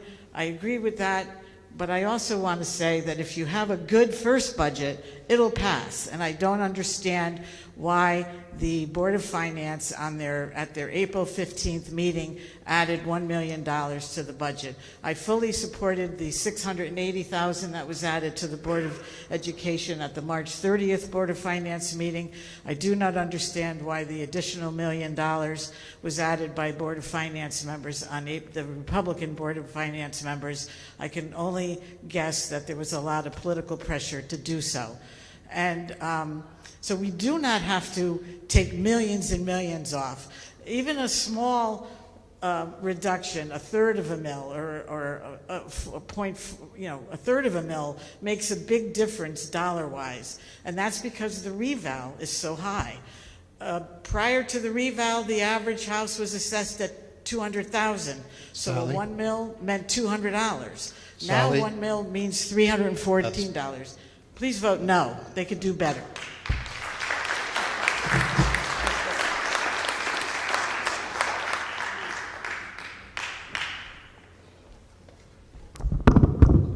I just wanted to respond to Ms. Wemmy's comments. She's 100% correct about the 9.95. At that time, all those positions and potential programs could have been cut. After that meeting, we received a reduction of $1.4 million in our medical insurance, as well as the Board of Finance approved $500,000. Though that is how $500,000 additional dollars. That is how those programs and those positions have been saved. And I know there was a comment about the $650,000 for the gym floor. That's currently not in the budget. There's no capital funding or for any projects in the Board of Education's budget. Thank you.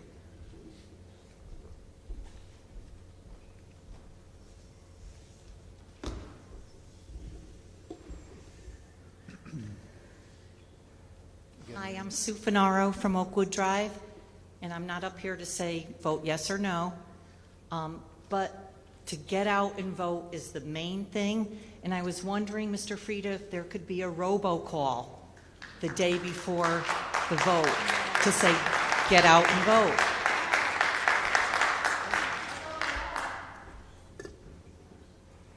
That's it. That's what I wanted to say.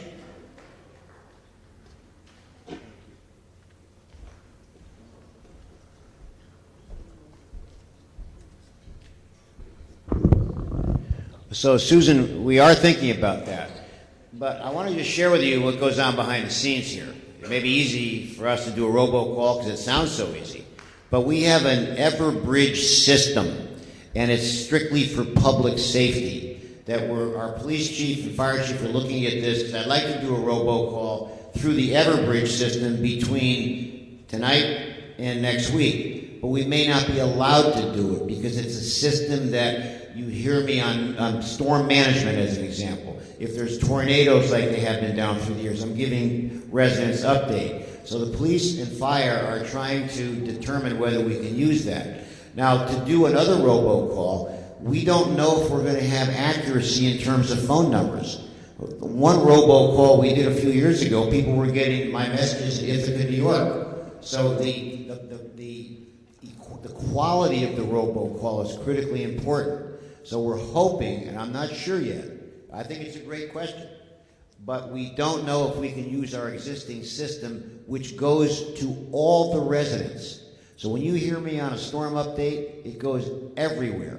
So we're trying to determine whether or not the Everbridge system will allow us to do something that's different from public safety. So thank you, Susan.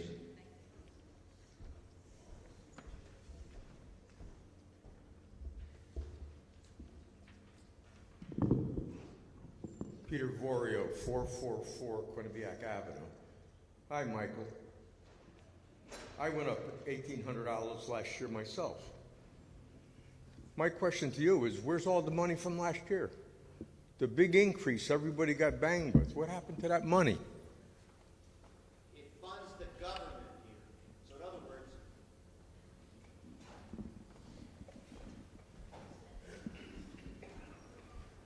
Money that comes in, it pays for the expenses of the town. The town maybe will yield a surplus of $200,000, $250,000 or so, but any money that comes in, it pays for police, fire, public works, all of those services and education. I understand all that. What I'm saying is you got a windfall last year from every home in North Haven. At least, well, you're saying $1,200. I paid $1,800. No, I said $1,800. Right? My Social Security went up, my wife and I, right? Our Social Security went up about $60 a month. Whoop-de-doo. I don't know what to do with all that money. Yeah, well, yeah, that's a whole other story. Social Security went up 2.8%. I understand all that. I'm 80 years old now, right? This was going to be our dying house. Say again, Peter. I'm sorry. What did you say? I don't think it's going to happen. You know, my daughter had to leave North Haven. All my family was here. My aunts, my uncles, my children. We were here since 1955. I seen this town, what it was and what it is. I could tell you stories about this town. We don't have the time. I went to school in the firehouse in Monterey, upstairs, 6th grade. And then you guys knocked it down. Yeah, I mean, those are memories. Yeah, I'm not sure about that, but when did that happen, Peter? When was that? Monterey firehouse, you knocked it down. Well, yeah, Years ago. Yeah, that was 2010 I to went 12. to school in there. Right. We used to hold our ears when the fire horn went off at noon. But let me share with you on that particular subject. We couldn't get an engine in there. I mean, it was dilapidated. It was unsafe. So we had to build 4 new firehouses, just like we did with the firehouse on Broadway. It became untenable to try to get apparatus in there. So just like we did, Peter, on the police department, right? It was basically almost condemned. We had With the old library, right? We had a beautiful library for years. We had Martha Culver and Monterey, right? So, but look, I understand what you're saying, but unfortunately or fortunately, times go on, buildings change, things happen. I grew up in West Haven. I drove through there a couple of weeks ago. I don't recognize a lot of that. This is what goes on. Do I like it? I'm a historian. I like the history. I really do. And we've had several discussions, you and I, in the past, so I understand what you're saying. So to answer your question, where does the money go? The money goes to fund the government. And at the end of the year, there are small surpluses, a couple of $100,000 or so, $270,000. It's not that the money is going anywhere else other than the cost of running the town, ladies and gentlemen.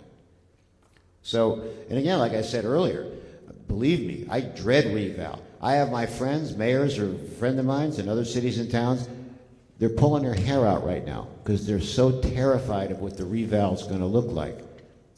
So in our case, 39.5%. But you represent part of the history of North Haven. That's why I've always respected you, because you got great perspective. I'd like to roll the clock back. I wish there were things that when I was a kid, that I wish that we can go back to, but I can't. I think one of the biggest problems that we have is that the way it's been operating all these years is you don't tell people, you don't post anything anywhere. I saw a little thing in the newspaper about 2 weeks ago that there was going to be a meeting tonight. And then I told my son about it, and he had to go crazy trying to find it on the internet because there's nothing publicized. I know a lot of people that would have come if they knew about it. I think you're right. This came up before. You know, I want to tell you that and I know we have to do a better job, but from our side of it, the Board of Ed, my side, all the different department heads, this has been going on for 6 months. Public meetings, TV shows. There's been, and I know maybe some people that aren't on social media, but I can't use that as an excuse, because even though we've had all these meetings for 6 months, meeting after meeting, televised, North Haven TV, we still can't reach the full audience. So if we can work this robocall out that everybody gets it, or someone mentioned earlier like a card, a mail card, we're willing to do that to try to create the visibility. So I think you made some good points. And there was a small sign in front of the town hall. Right. I mean, that was it. That's your notification for, 10,000 people that live in town? Right. That's not right. So we got to do better on this. I agree with you on that. I do.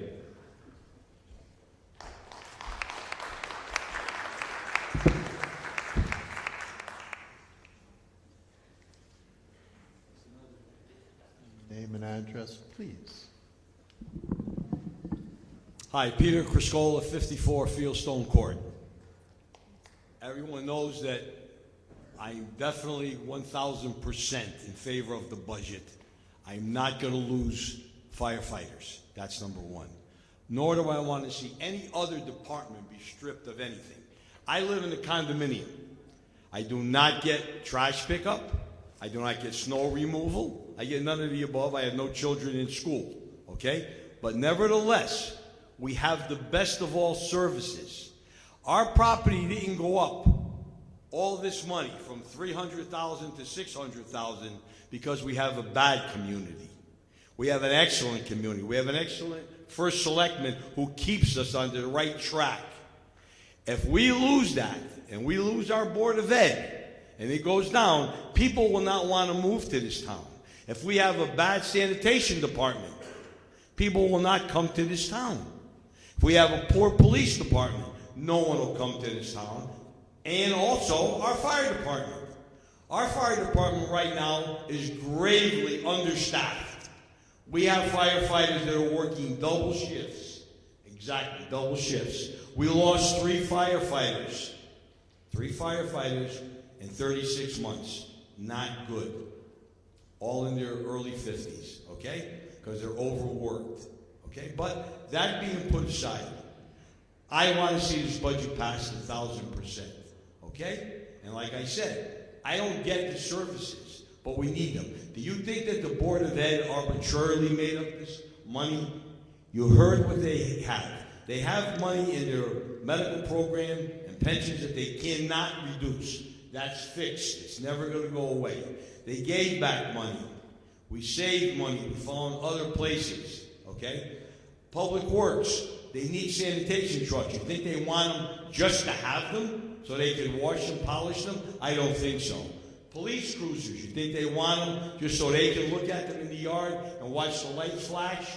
They need them to protect us. We need firefighters to protect us. This doesn't happen by accident. We have a great town. If I don't want to pay the tax either. Okay, I'm a senior citizen. I'm going to be 77 years old. I'm proud of it. Okay? But we have to in order to keep what we have. We have the greatest place around.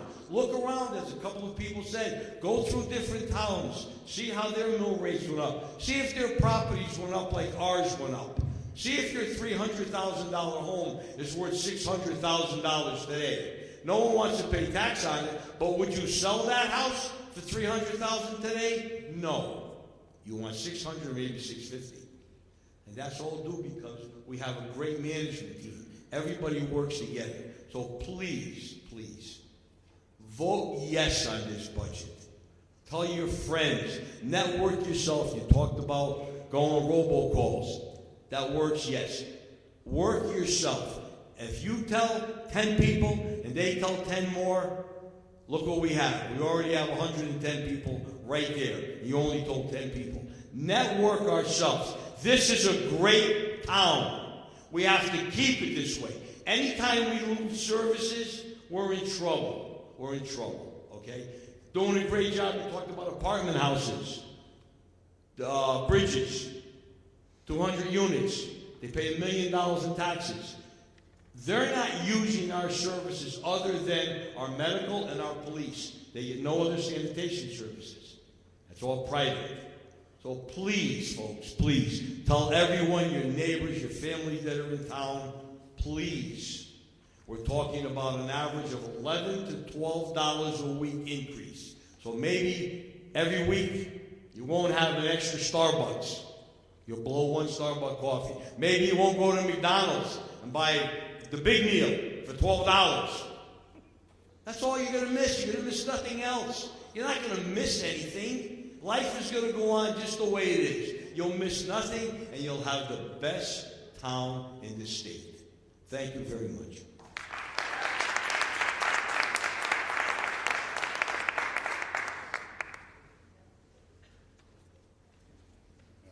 Codgeway, 78 Culver Lane. I just want to remark on the robocall. We've been debating all evening the safety of our lots, so there should be no problem with the fire and police chiefs authorizing such a call.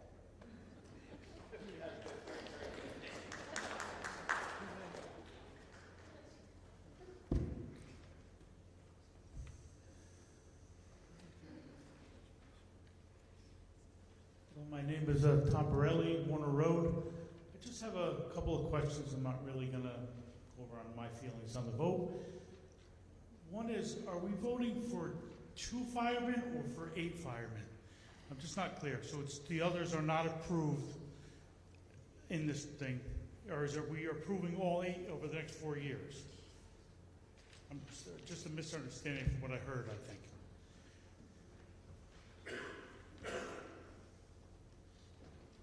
How are you doing, Tom? Doing well. So the answer is there's 2 this budget. In the past, we've had them 2 starting 6 months into the fiscal year. This budget includes 2 firefighters starting July 1st, and that's what it includes. Next year's budget will, if there's requests, it'll be handled next year, but it's 2 this year. Thank you.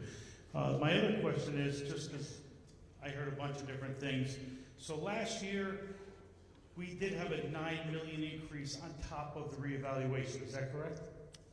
Okay, those are my only questions. Thank you so much. Thank you. Any further discussion? Warren DeMarco again. I'm just confused by Mr. Cruscolo? Excuse me, 1 second, please. Is there anybody else who would like to speak for the first time?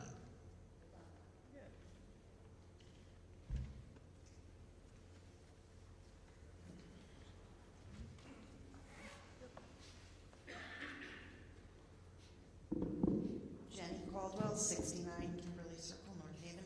I like the height of this mic. It's set up for someone nice and short.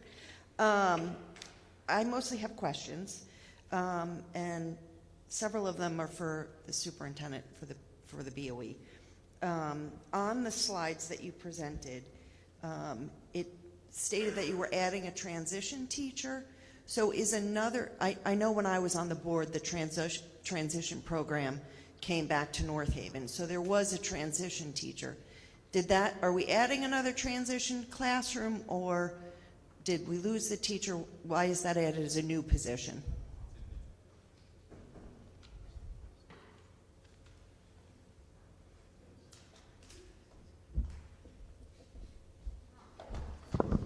It's an additional teacher to the program. So there'll be 2 There'll be 2 transition. to meet Okay, the needs all of right. the students, That's yes. great. I got a couple of them, so you can Yep. stay right there. So then the other question is, you've talked a lot about bringing special ed programs back to the district, which was something that the Board of Ed was working on when I was on the board. And a lot of that was because it was better for students, better for their education, and because we could save money.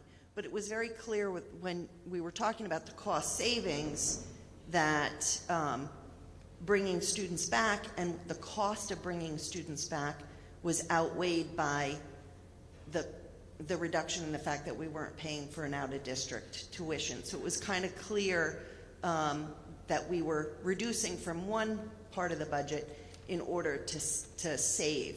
And it's a little hard to see that with you talk about cost savings, but then there's an increase in $4.8 million. So I'm just trying to figure out, is there a way to see in the budget where the savings are?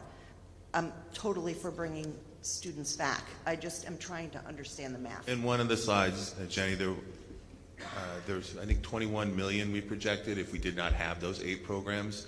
It would cost to have those students learn in an out-of-district program. Because we have those programs, the cost is now $5.5 million. So we're saving $15.5 million, somewhere around there, having those programs here. Okay, so it's at some point, if you looked at the budget, you would see that line item went down in order to see the savings from one line that moved to another? Do you know what I'm So, saying? over time you would. We have out-of-district tuition, so that line would have gone up significantly if those students were out. So Right. that line stays low because of what we're saving with the in-district programs. Okay, but are you seeing a reduction in, like, we used to watch, all right, we had 60 some odd students out of district, and as we brought the programs in, we could see, okay, there are now only, 40 some odd students out of district, because now we have the programs. We're Do you seeing have some of that data? We do. Because We that have would the- be great if you could share some of that so people could actually see that. Sure, we can show you 5 years ago, 10 years ago, the number of students that were outplaced to where we are now. Okay. There's a reduction there for sure. All right, great. And then the other thing was, you had mentioned that in what we lost in this budget was the curriculum writing. So is that cost because of reduction in the curriculum coordinators? And It is not. It's just additional hours in the summer where teachers would come back in and help write curriculum. We don't have that in the budget anymore. okay, and so in terms of this budget as it's as it's proposed, how many full-time coordinators are there for curriculum? I want to say 12 to 15. Okay, full-time, they're not teaching? No, they're all not. Some of the non-cores, they teach and they have coordinator, 3/5 teaching, 2/5 coordinator. Okay, and is there a way to see that in the budget, or is that something that you could share with people? You wouldn't be able to see in the budget, but it's something we could certainly share. Okay, all right, that'd be great. All right, I think that was all my questions about the Board of Ed, so thanks. I have just one other quick statement in terms of, there's been a lot of talk about participatory, that the residents are the ones who make the decisions about the budget, but it feels a little bit like we're given the choice of either you vote for this or a lot of things get cut. And I just would hope, and I have been bringing this up for a long time, or for at least the last couple of years, to be able to look at some more creativity in our budgeting process, and looking at what are some of the services that we provide that people may be willing to reduce their taxes and then only pay for those services when they use them. There's a lot of other opportunities that we can look at what surrounding towns are doing, but it feels like year after year after year, it's always either vote yes to the increase or we're automatically going to cut. And I would hope that at some point we start doing some creative budgeting, because, this is, as I asked last year, when does the increases at the rate that they're going each year, when do they level off, when do they stop? And I think if we keep doing the same thing, we're just going to keep getting the same result. So, thank you. The gentleman over here.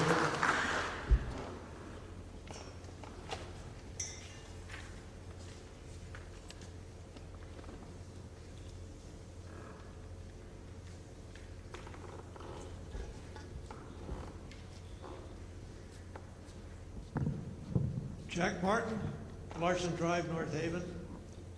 I just have one comment on the education budget. I was kind of concerned that the superintendent and the assistant superintendent looks like they're going to get an increase of over 7%. I think that's kind of high, in my opinion. I assure you, he would love that. Well, this is a flyer I received from nowhere. We don't even negotiate a contract. No, I know you don't have a comment. So next week we're negotiating, but it will not be 7%. The other was a comment. I noticed that the workers' compensation premiums have gone up significantly. And I wonder what our accident incident rate is for the education group and the town group. I might want to answer that.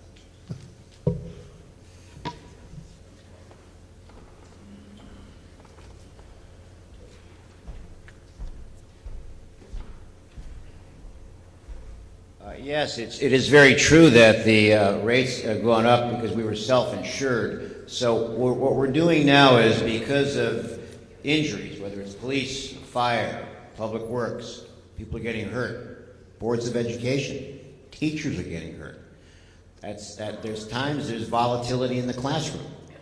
And so what we're doing is, Rich Monaco and I, we're looking to go with a more fully insured model, because there's so much volatility in workman's compensation, people are getting hurt, that we are probably going to be moving forward to that, which may appear to be a higher premium than what maybe is in the past, but the reality is that our workman's compensation reserves have kind of dwindled, and this is what's happening, Jack. These are the things that are happening.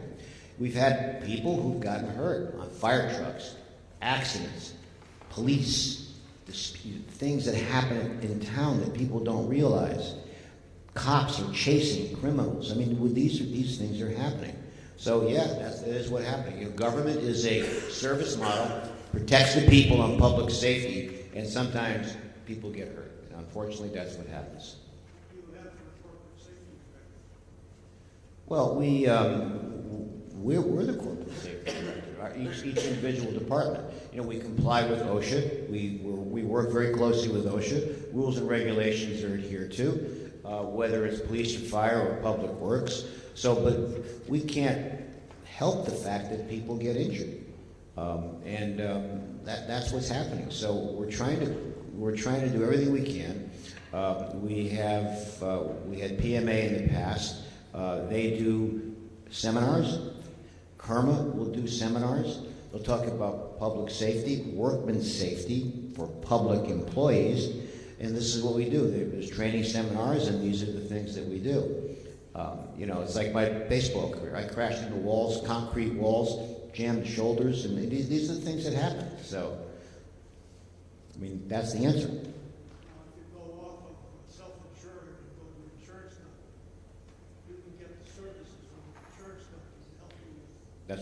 That's what we're doing, yes. That's exactly what we're doing, yes. So that's a good point.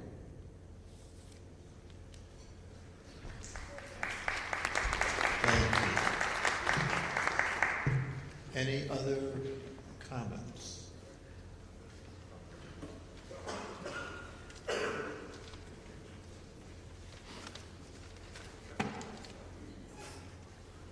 Greg Brozak, 19 Jones Farm Road.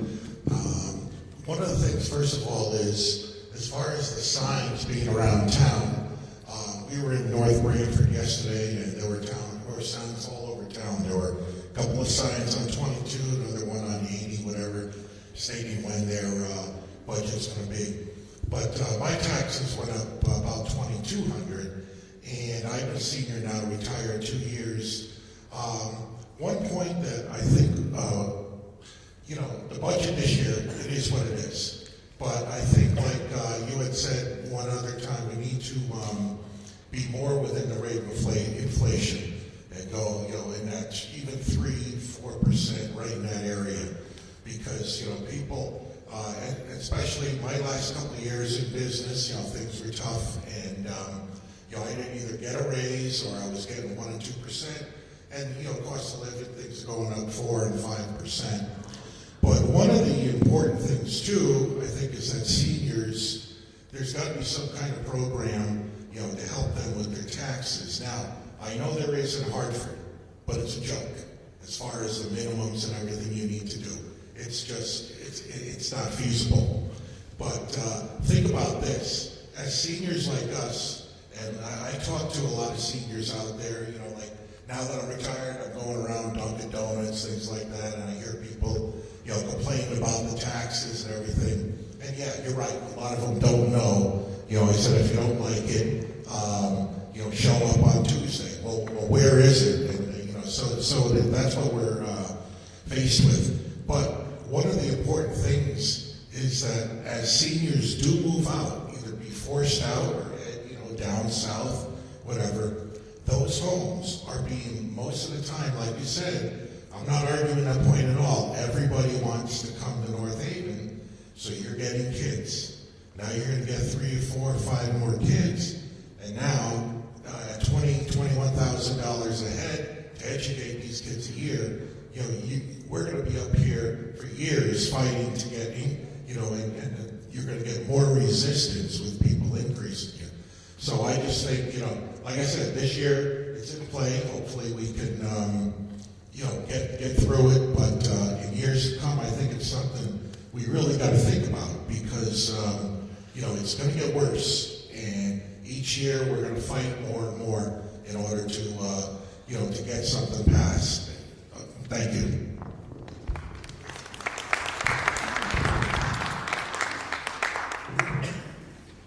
Anybody else?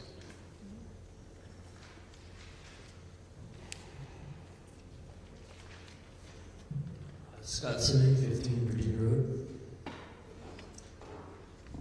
like to say that I've grown up in this town since 1985. Love this town. Think it's the best town around. And I prepared a statement a few hours ago, and then during the course of this meeting, learned things that maybe will change sort of what I had prepared here. So I might go off script a little bit, but I would just recommend everyone go out and vote. I'm not really sure how I'm going to vote yet. Probably yes, but just wanted to say a few things.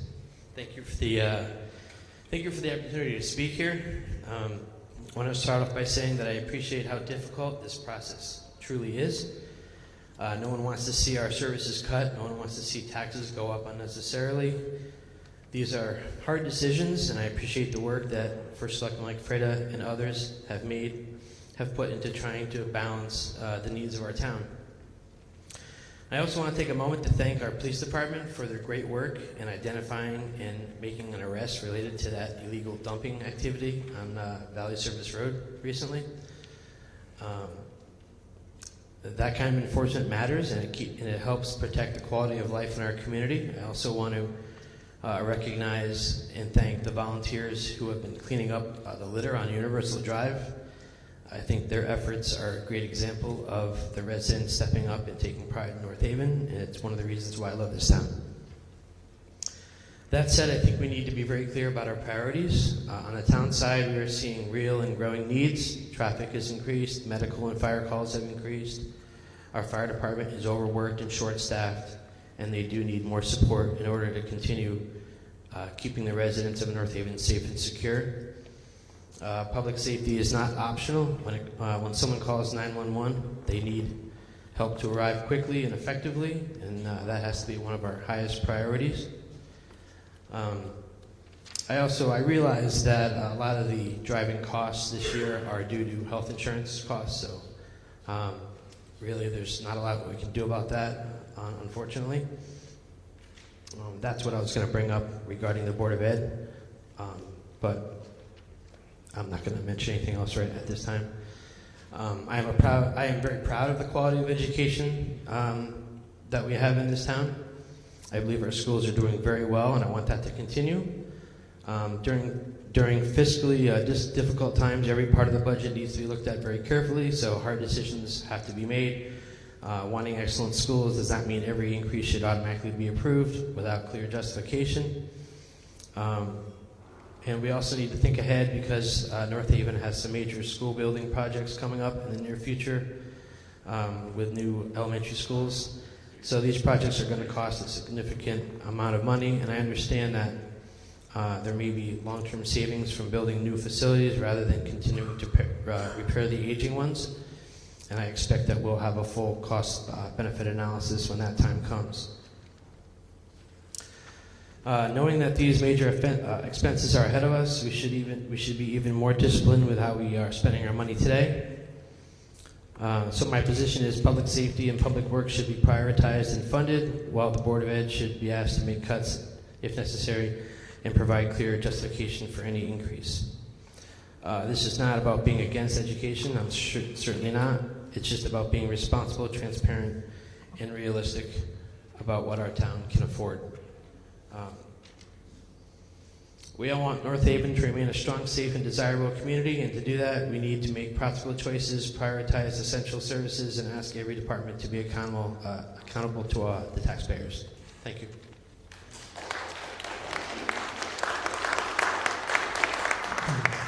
Anybody else? At this time, I would like to make a quick statement, if I may, as a resident. Steve Miller, 116 Millbrook. I pay taxes in 4 towns in the state. This is the only town I find any value in. So thank you, Mike.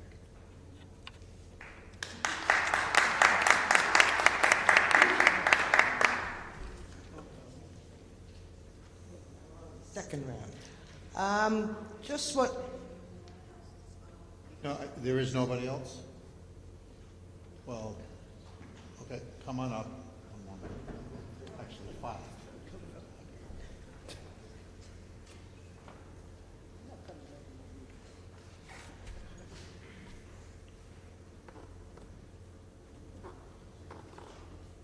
Cheryl Studley, 69 Minuteman Drive, middle school world languages. And I know I spoke last time, but I think you are about to see a bunch of 8th graders running around town doing extra credit videos on their community because they were offered a couple of extra credit points, and they are so excited to show off their community and the places that they've grown to love. And we are doing so much Spanish. You have no idea what's coming to the high school. You have no idea. From I don't know what to say in response to hola to today, easily 8 paragraphs and communication beyond belief. And I am so proud of them. You have no idea what's coming to the high school with this language program. This is the age they have to do it. They should be doing it younger. This is the age they're still willing to try. They're still willing to have fun.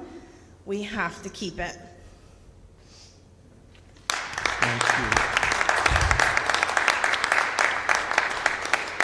Anybody else?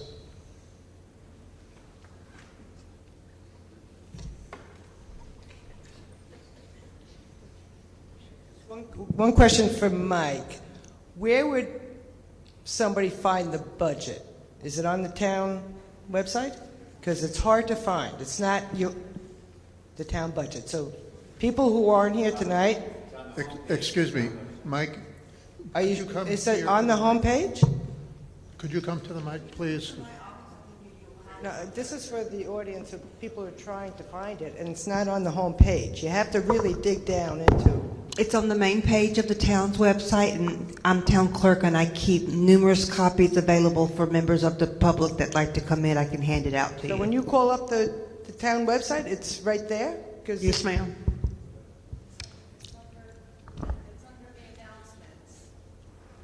Under the oh, so you have to know to go into the announcements and then find it there.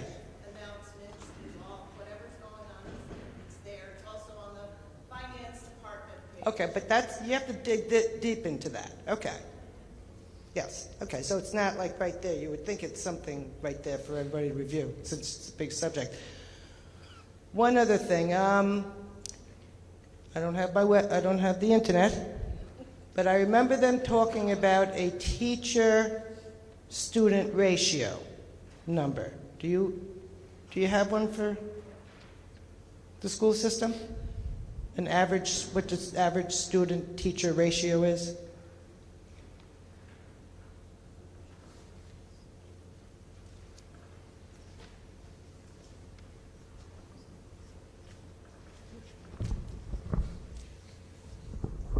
It is grade dependent. Kindergarten, we keep them class sizes 18 or under. First through third, try to keep them 20, 21 and under. 4 or 5. I mean, most we're probably having a class is 25 in some of our classrooms. And then middle and high school, they vary depending on the course that the students are taking. But I'd say between 18 to 24 students. I mean, PE, things like that, will get a little bigger. Because the numbers I'm coming up with is 12 to 1. So that's way off? If you show me where you're getting that from, I can definitely talk you through it. I would love to. I would love to. I don't mean right now. Okay, thank you. Thank you. I'm talking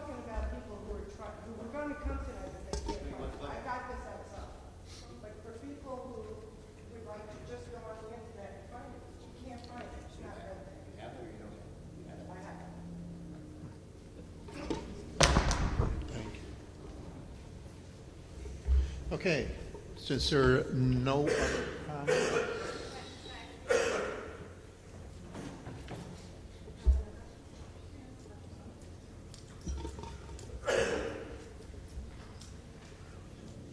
Christy Kaplan, 14 Governors Drive. I just wanted to provide some clarifying points with some data that was shared.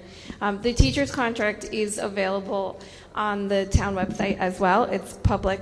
We're public employees, so our contracts are public information. So if you'd like to directly look at those, you can reach out to me through email. I'm happy to explain any lines there. So our average increase at top step, so I know this is going to get a little confusing if you're not familiar with how teacher salaries work, but we have steps 1 through 14. When I got hired as a brand new teacher 17 years ago, it was on step 1. I've been here for 17 years. I'm only on step 10. So we don't go up steps every single year. Max step is the maximum salary you can reach.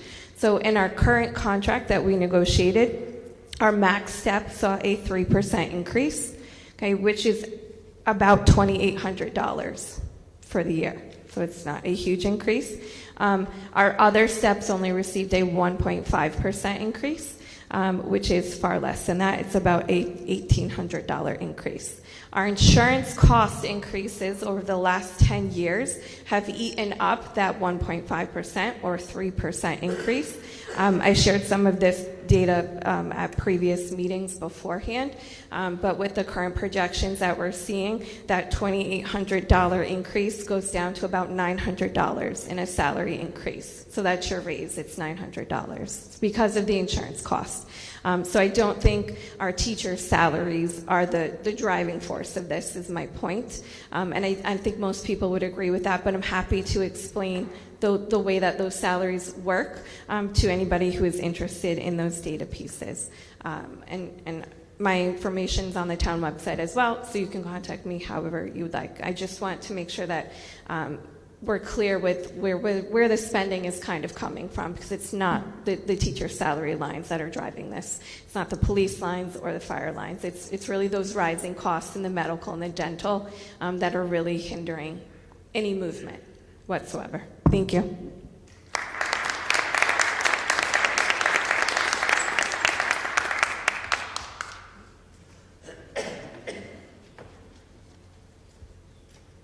Yes, Sally Buemi, 5 Blossom Drive. I just wanted to respond to the superintendent's response to my earlier comments. Yes, the 1.4 million reduction because of the medical was a main factor, but Brown & Brown announced that $1.4 million reduction in early March, and as late as the public hearing, which was April 13th, the Board of Education and education advocates were coming to this microphone still demanding the 9.95 and telling people that without that, all of these programs, creative learning, global languages, were going to be lost. It wasn't until very recently that adjustment was made. So I don't think that was really, I question the good faith of budget negotiation in that respect, that 1.4 million wasn't taken into account earlier. I got the impression that you were trying to get that 9.95% even though you knew about that reduction. And in response to this gentleman's comment about the superintendent's salary, the current fiscal year, it was the 25-26 budgeted salary for the superintendent was $200,899. If you look at the projected salary for this proposed year, it's on the last page of the Board of Ed budget. It is $216,247. That's a 7.5% increase. I just wanted to let that gentleman know he had inquired about that. It's right there on the last page. Thank you very much. Thank you. I believe that is it for comments. If no further discussion for items 1 and 3 on the agenda, and since there will be no vote on this at this time, we now move on to agenda item number 2. Stacy will read the agenda. Number 2. Thank you, everyone. Now, this is going to be an action item. We will be voting on the following. Agenda item number 2, to establish the due date and number of installments for the payment of property taxes, real estate, personal property, motor vehicle, and supplemental motor vehicles in accordance with Section 12-142 and 12-144A of the Connecticut General Statutes, and be it resolved that upon approval of the town budget for the fiscal year July 1st, 2026-2027, and in accordance with 12-142 and 12-144 of the Connecticut General Statutes, insofar as the adoption of the budget calls for the laying of a tax on property other than motor vehicles, the tax shall be due in 2 semi-annual installments of July 1st, 2026 and January 1st, 2027, respectively, and shall be payable without penalty by August 3rd, 2026 and February 1st, 2027, respectively. Is there a second? All right, and then be it further resolved that insofar as the tax applies to motor vehicles, in accordance with Section 12-144A of the Connecticut General Statute, such tax shall be due in a single installment on July 1st, 2026, and payable without penalty by August 3rd, 2026. And as to supplementary taxes on motor vehicles, as provided in Section 12-71B of the Connecticut General Statute, such tax shall be due in a single installment on January 1st, 2027, and payable without penalty by February 1st, 2027. Can I get a second? All righty. So you're now at the discussion for this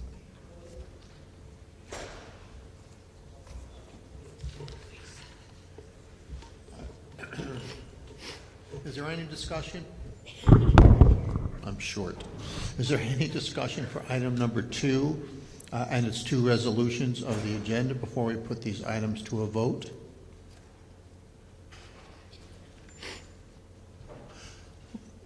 Please keep in mind, per the discussion period, it is the same rules as before. So is there any other further discussion?